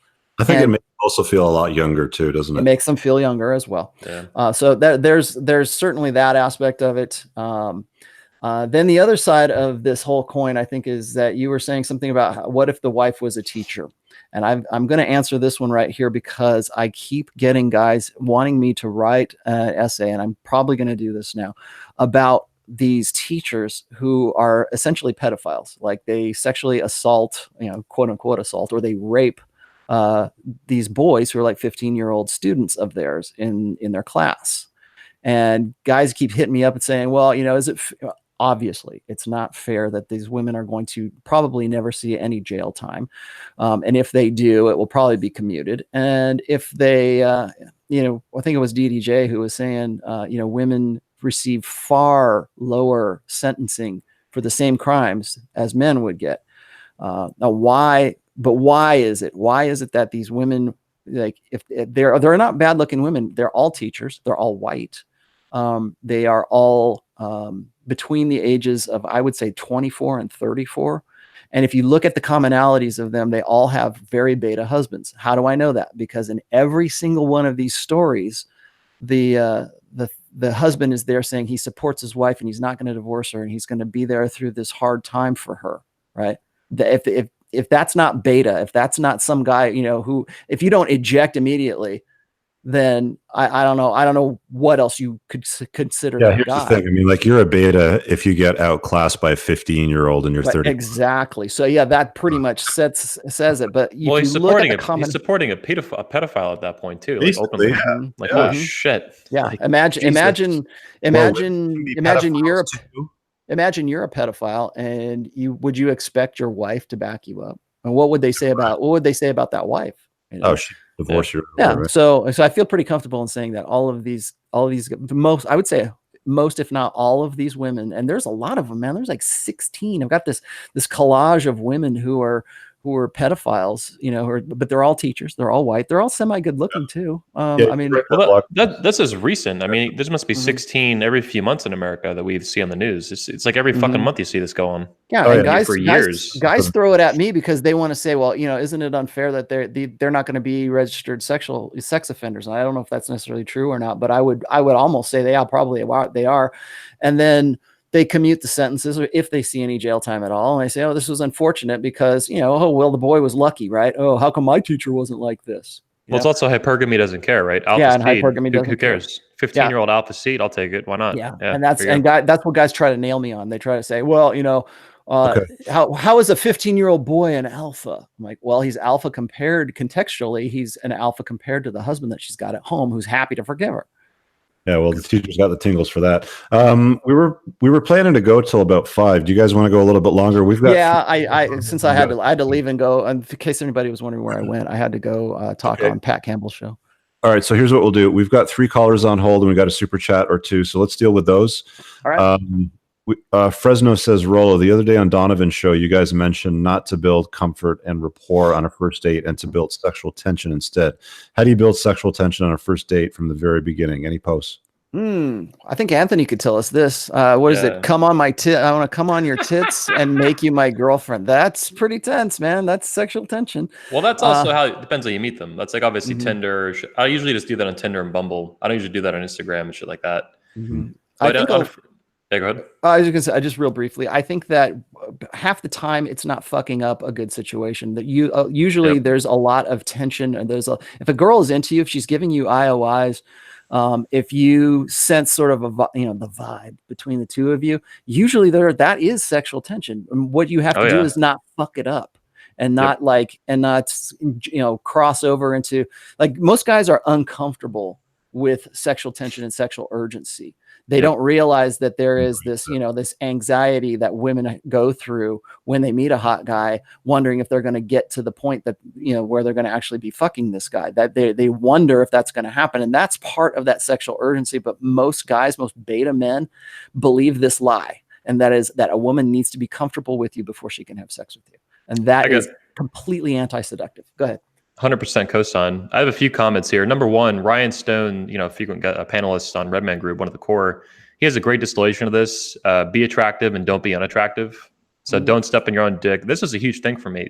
The point back when I was I didn't start getting laid really consistently until I was 19. And there was a point where I knew, it was a few months leading up to the turning point. I started getting same-met lays all the time. And I knew I was my own worst enemy. I had read that in the pickup community. It stuck out to me as a concept. I was like, I am definitely the problem here. The chicks are not the problem. My appearance is not the problem. The way I look, all this other bullshit. It's my game, and I'm at that turning point. And eventually I hit it. I had to go out every night until I finally did it. It took 6 weeks going out every night. Finally pulled a same-night lay, and then that kind of opened the floodgates for it.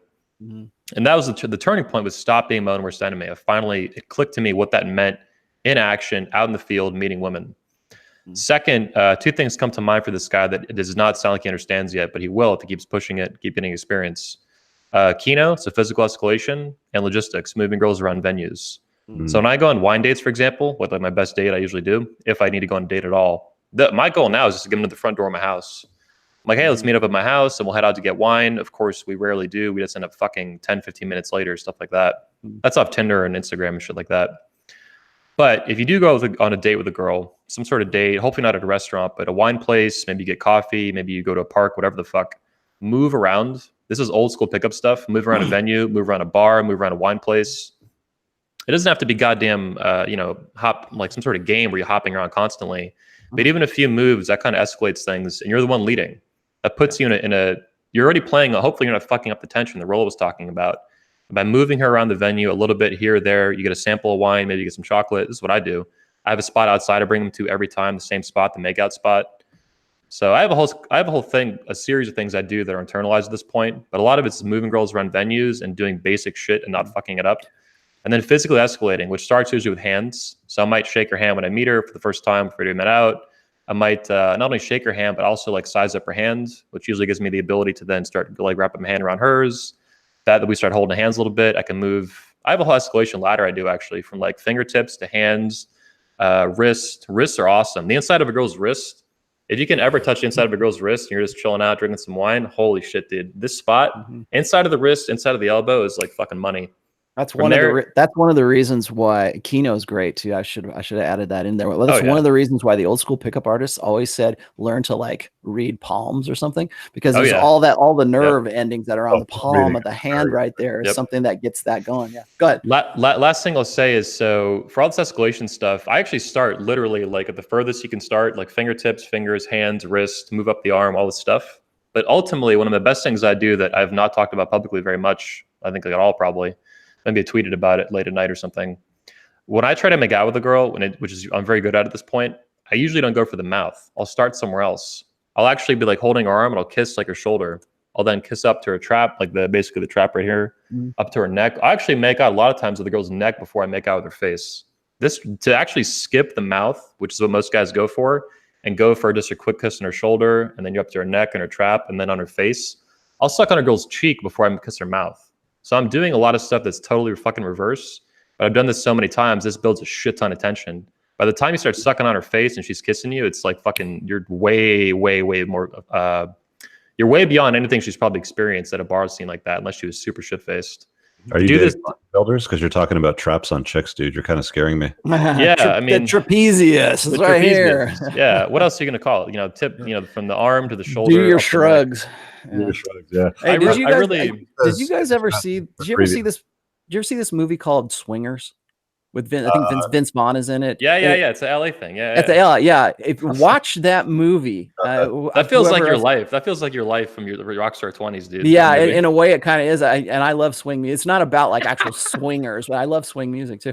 But yeah, I mean that is if people say, oh, what's a red pill movie? That's a great red pill movie. And the reason I thought about that is because there's that one guy. I forget the actor's name, but the character's name is Mikey, and they're always trying to like teach this guy how to not fuck things up, right? And so I think they were in Vegas or something like that, and the guy was gonna get with he had it like dead to rights. The girl was down to fuck, and then he started talking about his ex-girlfriend, and he started talking about like all this shit, and then he's depressed because he didn't get with the girl because he still thought in a blue pill.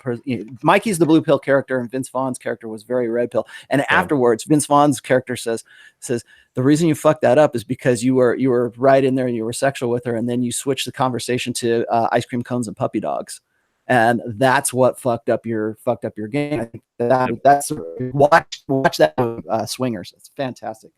Yeah.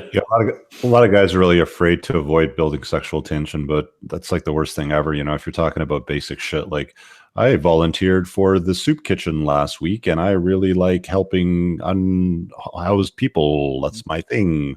Another thing I want to add too is it's the old school red pill stuff at this point is like, I'm thinking like Andrew the Private Man, stuff like that. Men and women are different, and ignore what she says, watch what she does. Really, and that's also goes for you too, though. She's not listening. She is listening to the words you use, and they're important, but she's also listening to how, like I think Rich was talking about, or maybe Rollo a minute ago, how fast you talk. Yeah, Rich was talking about earlier, how fast you talk, the things you're saying, the tonality, the depth of your voice, how close you are. If you can, by the way, if you can whisper in a girl's ear on a date, you're fucking, and get away with that. Not just get away with it, but pull it off and she enjoys it, dude. You're fucking. That's escalating in a sexual tension way that's super effective. Things like whispering, kissing areas that are not normal for a makeout session, starting like in reverse order, doing shit like that. If you can suck on her wrist or the inside of her elbow, she's gonna fuck you like every time. I do that shit in public at bars and shit, and dude, chicks will like look at me that I haven't even talked to, and they're just like, "Holy shit, what?" Yeah, so there's a lot there. I want to acknowledge the super chat from Ricky Bobby, $20. He says, "Thanks, guys." He was a previous caller. We've got 3 callers on hold. They've been on for ages, so let's hop on. Got 805. 805. Sorry about the long hold, dude. What's up? We might have lost him. He might have Are you gone. there? 805. 3, 2. 805. Oh man. All right, we'll skip that. We got 540, and you're on live. What's up? 540. What's up, guys? There you go. What's your question, dude? All right, so I would like to ask you this and the Rollo. So my question is not about women. It's more broad about. So what I see you guys like Rollo is a successful author, and you, Rich, you have a great YouTube channel, and you guys seem to be doing pretty well, and you seem pretty satisfied with it. So I am 33 years old, and I have tried different careers, and but so far I haven't found something meaningful in the career that I pursue. I'm doing fine financially, but I would say I would like to know what are your insights on both of you guys, particularly on like finding. I know it sounds cliche when you say like purpose and life flowing and all that, but I think it's important things honestly. I read the Mastery for Robert Greene. It's a great book, but I would like to know you guys' thoughts on this. So I guess your question is, how do you find your purpose? So I guess your question is, how do you find your purpose? Oh, Yes. tell mute your mic, man. Mute your mic. Yeah, what is this question? Well, his question was basically, how do you find your purpose? And I just let him go just because of the feedback. So I think we've already got it. So how do you figure out, what your purpose, your passion is, whatever excellence it is that you need to chase? So Rollo and Anthony, why don't you guys kind of explain how you like Rollo, like how did you create the Rational Male, the book series? Like you're obviously passionate about it. You donate a lot of free time to, the creation of this content. This is my hobby.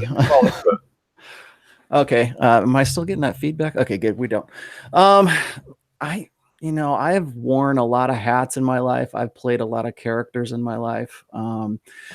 Guys always like to say, well, Rollo, you're a lesser alpha. You've always been. So, how can you be talking to guys who are betas and everything? No, dude. I have been very much blue pill early in my life. When I got into my rock star 20s, I was a completely different person. I most of my 40 notch count came probably within, I'd say, anywhere between 3 and 4 years, maybe 5 years during my 20s. That's when I was really kind of hitting my stride, at least when it came to the sexual market value. But while I could get laid, my life wasn't necessarily going anywhere, and I didn't have any plans. I was talking to the guys about this last night. I didn't have any plans to get married. I didn't have any plans to have a kid. Matter of fact, when I met my wife, I was planning on doing something radical by leaving. I was living in Lake Tahoe at the time, and I was going to leave Tahoe and I was going to go to an art college in Philadelphia, actually. And I put all of that on hold because, again, I met a woman, I met my wife, and things worked out. Actually, I think they worked out a whole lot better than if I had left. But, I had made a point in my life to make myself my primary, my mental point of origin. That's the time of my life where I realized that every time I had made myself my mental point of origin, I was getting laid, I was successful, I was having fun. And when I didn't, when I started making other people an ideological idea, or whether it's women or girls. And I mean that in the sense of like supporting women or like trying to get with women. I was always making women my mental point of origin. Like, how is this going to affect my getting laid? How is this going to affect my life with women, rather than what is it that I want to do? And when I got to be about 26, 27 years old, I looked back on my life and I said, what the fuck have I done? I mean, I was a semi-professional musician for a while. I've been through some pretty bad relationships. And the reason that those relationships went bad is because I started putting other people before myself. And I didn't think I'd ever even heard of enlightened self-interest at that time. And I kept looking at it saying, all of these women that I've known in my life have gone and they've got their degrees and they're going on and doing something else. And it's not like there were these raging successes. It's just that all of them had moved on to doing something else. And here I was I had all this potential because I have a talent. I have an artistic talent, and I was pretty much a go-getter, and I wanted to do something. I wanted to make some sort of significant impact, even if it was just for making myself better. And I think I went from being almost omega, according to gamma or omega, whatever you want to call it, to being a lesser alpha, where I'm at right now, and a father. And that's another character I play. Is I play daddy, I play husband, and I have a degree. I've got I'm sure there's degrees. a little overlap in that one. There's a lot. Yeah, exactly. But what do you find meaningful? Like for me, I've always been an artist, so that's been easy for me. It's like I just want to create things. If like you see all this shit in the back here, it's like a day that goes by that I don't create something, I feel bad. I get like itchy. I like, oh, I should have. It doesn't matter what it is. It's just if I don't create something, just do something creatively every day, I feel kind of weird that I didn't do that. And it's then almost like you're a brain artist, Rollo, because you like massage the brain with like that artistic touch that you have. If I can just kind of, like reflect back here, listening to you tell that story, like it almost seems like you get a kick or a rise out of people that go through like the enlightened self-interest. Well, that's why I always tell guys, as I say, it's not like the individual things, it's your body of work that sort of defines you, as opposed to, I've got this great diploma on the wall over here. Yeah, great, that was a huge accomplishment, but I don't believe, and maybe this helps the guy out, I don't believe in contentment. I never have, and I never will. And I don't think human beings were designed to ever be content. And I think that talking about that when you were on with Pat, I don't know if it was with the porn star guy, but we kind of had the same sort of conversation. Like there's no contentment. There's no end goal. There's no final boss that you fight and you just retire. Right. Yeah. There's just that discontentment. And like, when I say that, women go, oh, it's not finding contentment in himself. And if you just be happy with what you got, and that's not how we're built as human beings anyways, but there is a way that you deal with that discontent, and you can deal with it creatively, or you can deal with it destructively. And a lot of guys, unfortunately, deal with it destructively. They burn themselves out. They don't know what to do with themselves. My father actually was like that too. My dad got his identity from his job, from his work. And he was very well respected. He was a vice president of a hospital.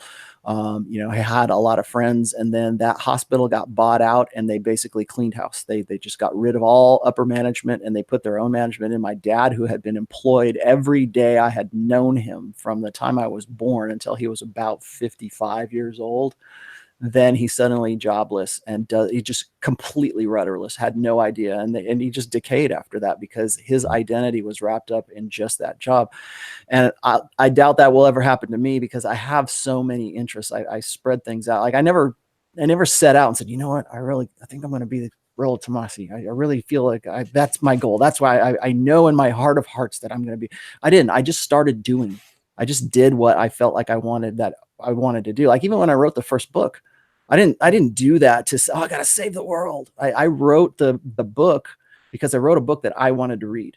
Like when I read The Game by Neil Strauss, I was disappointed. I mean, I thought it was fun. It's a great read. Don't get me wrong, but it was more entertainment, and it was more like, watching a long episode of TMZ than it was like, I wanted some information. I wanted more of a meal, and there was no meal there.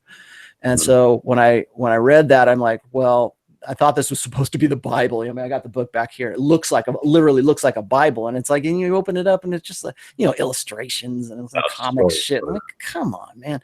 And so I wanted more. And so I'm like, fuck it, I'm going to do it myself. And so I did it, and it's become really the Red Pill Bible up to now. I mean, it's a living text. People keep coming back to it, and I'm glad, because I touch on stuff that is like sort of, universal to all ages. Like women are going to be women and men are going to be men, even 100 years from now. So we even have clergy now. Yeah, exactly. So, I mean, finding meaning, I think really just go and do the things that interest you, do them, see if it works out for you. Because like when I got into the liquor, frying pan to the forehead, right? Like you'll just know. Yeah. When I got into graphic design and I was an art director, I can remember when I was building phone books as a graphic designer. Holy shit. Yeah, I built phone books. Yeah, back in the day when you actually use phone book. Yeah. And I was working as a production artist for a newspaper. The newspaper's gone. I could tell you some really horror stories about that newspaper. But that newspaper's gone, and I'm way better. Like I'm making, I'm making I've been making six figures probably for the last maybe almost 10 years now. And I can remember thinking that was a real accomplishment. And now I'm like, the taxes I pay, it's not really that much of an accomplishment. So I think I can hop in here based off where kind of Rollo's leaving off with it with, the way you're describing, I liked it a lot. It rung a bell for me in a lot of ways. So I'm unusual in that I'm 30 years old now, and I've never not been doing what I want to do in my life. Since I was 17 years old, left the house, moved to Orlando, a couple hours away from where I grew up. I started organizing this convention and building this company literally like 6 weeks after high school ended. So I've never been in a position where I didn't know what I wanted to do. But at the same time, much like Rollo, I didn't start the business and build it as a business because I was like, oh, I want to be an entrepreneur, therefore this is what I'm going to do. Bingo, got it fucking nailed. What I did was work from the inside out, which I think is kind of what Rollo was hitting on too. I built this company. I started building this convention, this event, and this whole media company now, this empire, because I had problems in my life, my personal life. I sucked with girls. I could not talk to them. It was obvious. It was like whatever women have going on, like there's a big problem with me because the problem's universal. Fat girl, ugly girl, hot girl, anything in between, didn't matter. And as a teenager, I didn't like that. I knew I liked girls, I liked hot ones in particular. I want to have sex with them. They don't want to have sex with me. I was like, this is a problem. Super simple thinking at 17 years old.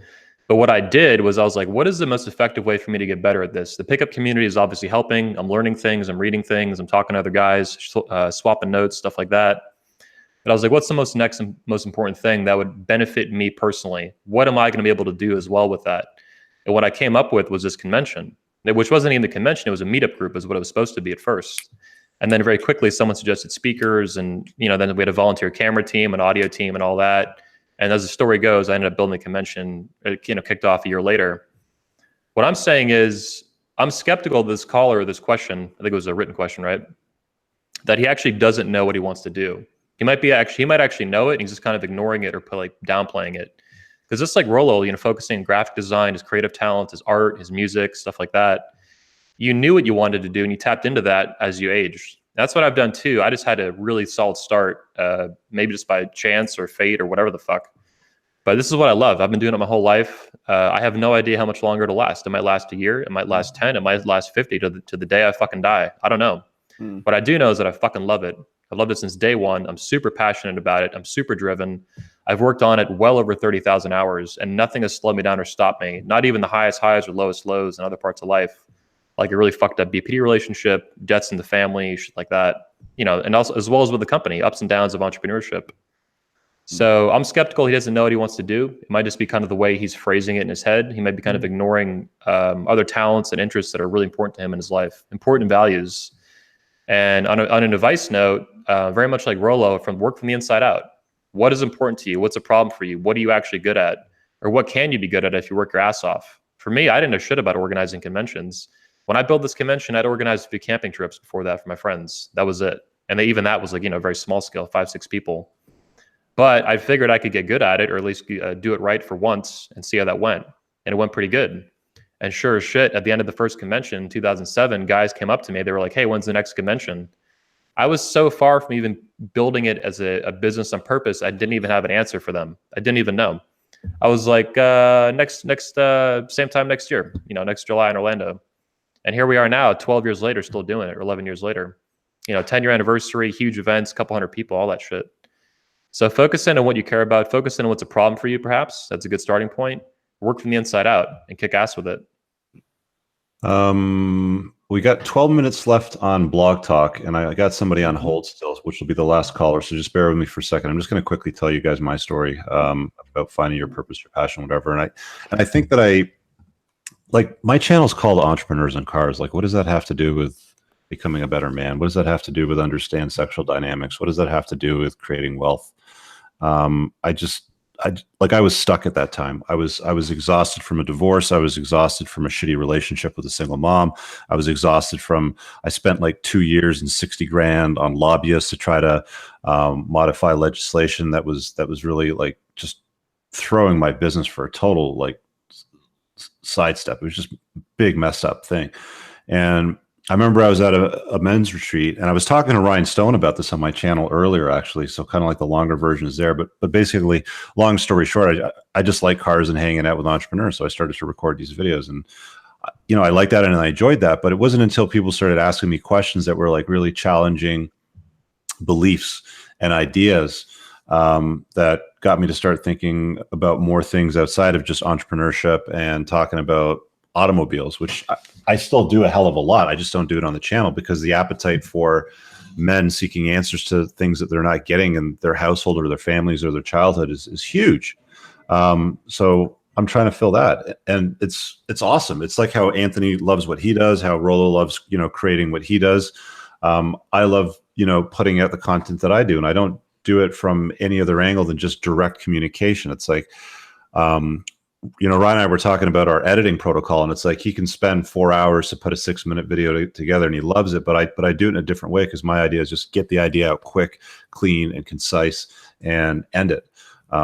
So you'll find it. It's like I said earlier, it'll be like taking a frying pan to your forehead. You just have to do shit. I mean, if you're sitting around playing video games, don't expect your passion to fall in your lap, right? I mean, if you're sitting around picking your nose, watching, Netflix series, Miss Hottie Toddy, that's a 9 on the HB scale, is not going to show up at your front door. You're going to have to do some work. You're going to have to get out there. You're going to have to expose yourself and do shit that at least, opens your, your paradigm. You're thinking to be like mind blown shit. That's why it's a good idea to go to conferences like the 21 convention, because you get to meet other like-minded dudes that are willing to do the work. I'm going to throw the caller on the air because I know we're going to get cut off on Blog Talk in a minute. So you've been on hold for a long time. I appreciate your patience. Hopefully you're still there. 310, what's up? Yeah, how you guys doing? Hey, good. Cool. Hey, so I just have a more or less quick question about like how confidence works in the alpha mindset. So just to give you some context, I'm 24, doing a master's degree, applying to medical school this year. Been working out consistently for about a year, reading all the red pill theory, and joined a martial art. Went up a few belts in pretty record time. But I've been finding it hard to find like a source of like confidence, more or less. I don't know if that makes sense. And it's not like all of my achievements so far haven't really necessarily improved the confidence aspect of, how I like go about my day. But do you guys think from your mental perspective that like confidence isn't like going to be an always on thing? Like you're going to have your ups and downs, whether it's every day or every week? I'm not really sure what you're talking about. I mean, it sounds like you want to build confidence. It doesn't sound like you have a lot of confidence by the tone in your voice, but what is it that you're stuck on specifically? If you could kind of distill your question down. So if I had to like pretty much go down to bare basics, it's like, how do you really build your confidence as, you're going on your journey to alpha? Like from what I've read, it's through wins, lifting heavy. Through consecutive wins, making more money this year than you did last year, having better relationships with people, having a higher value circle of influence, or peers or friends or coworkers or entrepreneurs that you work with. I'd like to hop in on that and co-sign Rich on this. So I think what Rich is getting at is actually there's a term for it that I got from Owen Cook from Real Social Dynamics a long time ago. It's called reference experience. That's what successive wins are. You win a little here, you win a little more next time, a little more after that, and on down the line. Dude, I used to be nervous as shit around women. I used to literally walk up to them and my forehead would start sweating, and it wasn't even hot out. Just like nervous, like panic attack type sweating. Now I can bang girls literally in 10 minutes flat. I fucked 3 women in my life for the past 18 months in under 10 minutes flat. From handshake to fucking going all the way in, like balls deep. So that took like 12 years to figure that out. That didn't happen overnight. And there was a lot of in between the first time of first approach when I was like 17 years old, barely. And then now I'm 30 years old. And what happened in between then and now was banging all these girls and doing 7,000 approaches. So I've been rejected by thousands and thousands of women. I've talked to who knows how many online. I don't even know. Who knows how many dick pics have gone out and shit, right? Whole army of dick pics, right? So I've talked to thousands and thousands of women. Thousands and thousands of women have turned me down, but I've also had a lot of success. I've made out and kissed probably like 400 women or 500 women or something. Almost as many women as Goldman has banged. He's banged like 500 women, he said. Me and Rich asked him in Orlando. But yeah, so not only is it consecutive wins, it's in strength training, there's a concept called progressive overload. You progressively overload yourself as you keep lifting weights. You lift weights, you recover, you lift a little bit more maybe the next week or the week after that, 5% more, 10% more, whatever the weight is. So you progressively get more, you add more weight, more resistance to what you're doing. With chicks, it's the same thing, man. You're mentally getting stronger over time. That's what it means when you're saying you're becoming more confident. Your mental toughness is increasing. So just be patient, man, and work hard. Do the work, like Rich says, man. Do the work and be patient. I'll jump in real quick. A couple of things. The first one is I co-sign with all that as well. A lot of guys want to say that picking up women is a numbers game. Like you go and you spam approaches, right? You just do 100 approaches and everything will be cool. I don't subscribe to that whatsoever. I think that guys need consistency. Confidence is derived from options. Okay. But you're never going to get those options, those actionable, realizable options without going out there and putting yourself on the line to do that. And that requires persistence. So what I tell guys is this: don't go and spam approaches 100 girls a night or anything. Go and do one girl on a Friday or Saturday night. Do it one girl per week. So it's like a Friday night, you go out and you make an approach. Next week, you do a different girl, you'd make an approach. Right? So you're consistently learning, and you're probably going to get shot down, and that's okay. That's part of the learning process. But at the end of a year, you will have done 52 approaches. That is more approaches than the average beta guy does in an entire lifetime. And so what will you have learned from that? What will you have picked up from that? Maybe one of them successful, but you have to commit to doing those approaches, and don't give up just because one girl says, "Oh yeah, that was," you're successful with her and you've generated an option. Now, the other thing about confidence is this, and this is the big lie that a lot of success porn gurus want to sell you. They think that confidence is just this ephemeral, mystical power that if you just dig down deep in your soul and just find that confidence and bring it up, and then what do chicks want? They want confidence. They want if you go and you look at all the laundry list of what women want, it's always confidence at the top of the list, right? We know a confident guy. Well, where do you find that confidence? That confidence is not some magical power. It's not the force. Okay, it is. Confidence is derived from options. Confidence is derived from knowing that you have, like, going up to your boss and saying, "I want a raise. And if I don't get a raise, I'm out of here because I got another job that's already lined up," right? I got another option that is better than this job. I want to stay. I like you guys, but we need to talk about getting a raise here or else I'm out. You never go and have that, well, certainly not have the confidence to ask for that kind of raise if you don't already have something else going. You have more irons in the fire. That's another reason why I say spin plates. Keep spinning plates, even if it's just like 3 or 4 girls, right? You don't have to be fucking all of them. They just have to be potentially women that you could be intimate with. So if one doesn't pan out, 2 or 3 other ones will. Those are your options, right? So if you've got a new girl that you made the approach and everything is working out for you, and suddenly it goes to shit, then you've got 2 or 3 other girls that, if one girl doesn't behave the way that you want her to, you've got 2 or 3 more that are more than happy to pick that up and more than happy to get with that. So those are your options. Rollo, how would you say competence plays into confidence? Competence is definitely a part of that. But here's the thing: is you get competence and you get the confidence because you have past successes, because you know how to do what you've done. Like if you got a guy who's been to, let's say he's comes out of college and he's in a STEM field, right? So maybe he's in engineering. That guy is still not going to be as valuable as the guy who has the same degree and has been working in the industry for like 10 years. Okay. Because he has that experience, he has that depth, and has had those trials and errors and has developed competence to be in a better position than a guy who's straight out of college. Right. So it's not to say that the college education, at least in this instance, is not valuable. It is, but experience is almost more valuable than having that. But the reason that guy's going to be a better choice, like for a job, is because he has the confidence that were derived from options, which is derived again from competences, being able to generate options. I should say this: confidence is based on options or the knowledge that you can create more options even if you don't have them. So if you're like, for instance, like I can say, I'm Rollo Tomasi, if tomorrow, if my wife died or if something, God forbid happened, I would feel pretty confident going, being able to get back into the sexual marketplace, right? Because I know I have we're coming off on a time here.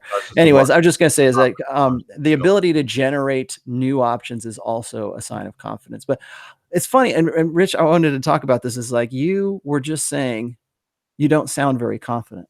And isn't it interesting that we can pick up that guy's mental state just by the way he's talking? We don't even see him or anything. We just hear the inflections of his voice, and we know that he lacks confidence. Now imagine what girls are hearing when they listen to him. Exactly. They're way more tuned in than we are. Lawyers, friends, like anything out there, like you have to walk the world as a confident masculine man. It makes a huge difference. And you know, all it is, guys, is it's just successive wins. I mean, you know, if it's something in the gym and if you're benching, you know, 1 plate, then in 6 months time, be benching, you know, like 1.5 plates or 2 plates. Like you just have successive wins, which will build your confidence. You're going to get shut down by tons of women, you know, like Anthony said. And modern culture does not support patience for this. Like, dude, you're not, if you suck with girls, it's going to take more than 6 months probably to fix that. Yeah. And whatever other belief system you have to change.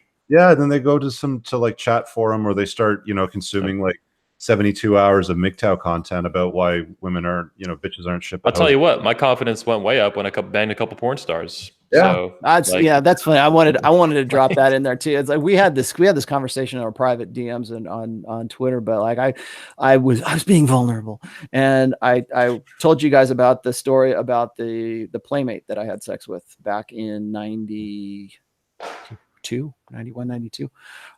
And it's weird for me to say stuff like that or even bring that up because it sounds like a humble brag, right? It sounds like I'm glossing myself, but I brought that up because it's like I can remember a time, particularly like in the 80s, when you're like this really sexually frustrated kid who's 14 or 15 years old, and all you're doing is jerking off to you know, Hustler or Playboy or whatever you happen to have, right? And then you go from seeing these girls in the magazines that you really want to fuck, and then you're actually fucking one. You're actually having sex with a playmate, and you kind of dispel that. You kind of reach that plateau, right? You've kind of dispelled all the magic, and it's almost would be better not to have fucked her and just, I mean, still fuck some good looking women, but like to not have had that experience. Or there's guys that like who really think that the peak sexual experience for them would be to nail a stripper. I've fucked at least 4 strippers in my life, and it's I'll tell you it's not what it's you know, knocked up to be. But after having sex with a playmate, my confidence at that point was like, okay, first of all, it's like, what's the big deal? And then second of all, it's like I have the confidence to go and you know, approach you know, women who are even better looking than the one that I got with. You know, I have that people say I have like people say I have a really high standard for physical attractiveness in women, and that's because of that. It's because I've been in this industry and doing what I've done for a very, very long time. But I think that your confidence, once you get to that plateau that seems almost this like mystical, magical plateau, and then you move past that, then it just becomes a utility. Then it's just something that's just a part of you. You know, it's like hot and cold running water in the house. It's just something that happens to be there. Like I can speak with confidence right now, or I can go and I can talk to women because I'm doing it all the time. And I'm not running game on women, at least not in the sense of I'm going to go home with those chicks, but I do run game. I run game on the women that I work with. Because I want them to do what I want them to do. Right. You know, I'm not going to go take them home and fuck them, but I want them to, you know, to do a good job for me when we're at a promo or we're doing something else. And so I can talk to them, and I'm not like, oh, please do this. You know, I don't have that sort of that meekness anymore, that blue pill mindset anymore. And it comes out. You're right. It comes out in your vocal intonations that come. You can tell when a person is confident just by having a conversation with you. I actually want to leave a comment on this too, that the progressive overload thing, something that I didn't usually put that terminology to it, but I've been doing this for probably the past 2 years. Finding the red pill really amped this up for me. It really inspired me to do more of this. And it's not perfect, but it's pretty good. Every month and every year that goes by since finding the red pill, I keep trying to up my game, not only improve for myself, but like what other wild shit can I do that's going to be challenging for me personally with game, with women. So banging a porn star was something I did kind of an accident, and I was like, oh, I'm fucking awesome. I then bragged about it on the red pill, and then she found it, and I was like, oh, fuck, that was a bad idea. Writing this out, a lay report of it, whatever. Fucked her again. Fucked another porn star off Snapchat earlier this year. That was a great time. That took a fucking year too. Took a fucking year. Every few months, I had her hit her up with a dick pic or hit her up or something. Finally, after a year, I ended up banging her. And actually, what ended up banging her, I sent her the Medusa speech, and she fucking lost her shit. She was live texting me for like the whole 2 hours of watching it. I was like, holy shit. It's just totally, whatever, set her off. Anyway, I keep trying to find new things to do that are challenging. And one of them I did was actually bang a girl out of my spank bank. And then not only did I fuck her, I told her she was from my spank bank before I fucked her. Then I took her to a hotel and fucked the living shit out of her. It was fucking awesome. And I remember walking out of that, being in the hot tub downstairs at this hotel. And I'm like, I mean, it was total arrogance mode. Like, I was drinking and shit. I'm like, I am fucking awesome.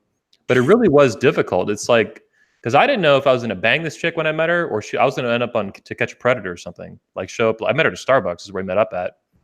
But she knew she was from my spank bank. I was like, yeah, I used to jerk off to you in college. It was a great time. She's like, wow, that's really weird. I'm like, yeah, I agree with you. Don't you want to get coffee or what? And so we got coffee, and then I fucked the shit out of her. It was awesome. And she was a fuck buddy for a couple months. So that to me was like, it's a stupid little thing. College spank bank, you find it on the hard drive, some chick, and all that shit. But it was kind of like, wow, I can say literally like anything to women now and then fuck them and have a really, really good time. So that was like a little turning point. That was about a year ago that happened. And Texas Dom actually is one of the guys who helped me out with that one. But yeah, the point I'm making is progressive overload for me at this point is finding things that are legal and safe that are still very challenging for me to do. Whether that's porn stars or girls out of the spank bank and telling them about it. Just like, wow, can I really push it that far? The 10-minute thing, I fucked 3 women now in 10 minutes flat. That to me was like a speed thing. It's like, oh, this is like the Olympics for me. This is the Dream Olympics, right? It's stupid. It's like, does it really matter fucking a girl in under 10 minutes flat? Not really. But for me, it did on a personal level. It's like, how can I actually do that, Challenge yourself as a man. You've got to accept need to challenge yourself. And whether it's, lay count, your spank bank, triumph list or whatever it is, Anthony, there's something that you've got to conquer. You've got to conquer your inner bitch. Like, I really like how Joe Rogan, whenever he's, posting stuff on Instagram, every once in a while, he's like, I conquered my inner bitch. And he's like, dude is over 50 years old and he's running up a mountain with his dog. I don't know many 50-year-old men that do stuff like that. So it's like, just find something that challenges you and conquer it. And then it could be anything, man. It's like, it can be goofy shit. It can be serious shit. Like, it can be anything that challenges a part of your personality that needs work. Anything that's like a rough edge you need to smooth out, figure out, find a task or a challenge for that and do it. Yeah, run up a mountain, do fucking win some bike race or, the fuck knows what, drive a car at 200 miles an hour and kick ass. Like, just figure it out. Donovan and I did this episode on his show about how the red pill is not like the cheat codes to life. It's not the cheat. It's not like this magic thing that, it's the magic formula, the secret to success. There's so much more to it than just, learning like, oh, I read the Rational Male. How come I don't have any confidence? I taken the red pill. I'm aiming for that alpha ideal. I would say alpha is a state of mind. Okay. That's going to come. Don't see it as a goal. See it as something that you are and that you are. There's no goal. It's like you're already there. You're already alpha. You're not alpha. You have that sort of mindset or you don't have that mindset. And I think it's important that guys really understand, especially as sort of an addendum to this conversation, is that the red pill is not a guarantee. It's the map. And it's like what is it? I think it was Carl from Black Label Logic said it's the Chilton manual of intersexual dynamics. Like, it'll show you how to put the car together and how to take it apart, but you still got to figure out what you're going to do with it. You still got to decide how you're going to drive that car and where you're going to go with that car and what you're going to do with that. And that's all down on you. I mean, we can give you all of this great information, but it's still up to that guy to go and make the most of that information. That's why I always say it's a praxeology and not an ideology. And so many people want to say, oh, Rollo is he's a cult leader. I'm not a cult leader, man. I'm just giving you this information that clashes with your ideological ego investments. And they think that I am selling some sort of secret knowledge or something. No, I'm selling that's something that anybody could have figured out. I just happen to aggregate it and collect it and put it all in one book. But it's not a secret formula. It's not the cheat codes to the video game. And that's what I think a lot of guys want to have especially in this generation, because guys want instant gratification. We want that too long didn't read summation of what do I need to know so I can get the girl? Well, how come I don't have confidence? Well, it takes time. It's a process. It's not just something that you can just, here's your diploma for your confidence. You don't get that. Perfect. All right, so let's wrap up on that note. Again, today's show was brought to you by our patrons. We've got a small community of just over 30 guys supporting us on there. So the link, I just posted it again. We're doing these once a month. You can consider it like a sponsored piece from our patrons. So we want to thank you guys for helping us create the content. It's why we do this. At some point, these Q&A broadcasts will be brought private just to the patronage. You'll notice today in the broadcast, we gave priority to the guys you see here on the panel below us because they're Patreon supporters. We let them join. We also take super chats and we'll give them priority as well. So we'll be on for a regular Redman Group show on Saturday, tomorrow at 10 a.m. Eastern Standard Time, which is a kind of a year in review, a wrap up. So it'll be a fairly large panel. How many people do we have on tomorrow, guys? I say as many as we can. We're just going to put it out and just let everybody want to come in and chime in and sort of give their end of the year kind of testimonial. That's cool. Yeah, the end of the year State of the Union sort of talk. So check that out tomorrow at 10 a.m. Make sure that you are subscribed to the channel and you hit the notification bell because just being subscribed apparently is not enough. If you want to get notifications of these types of broadcasts so you don't miss out at the start, hit the bell and you can hit the set reminder and you'll get a notification on your mobile device when we're going live on these things. So again, thanks for supporting us, guys. We appreciate it. We'll see you guys all tomorrow. Peace. All right.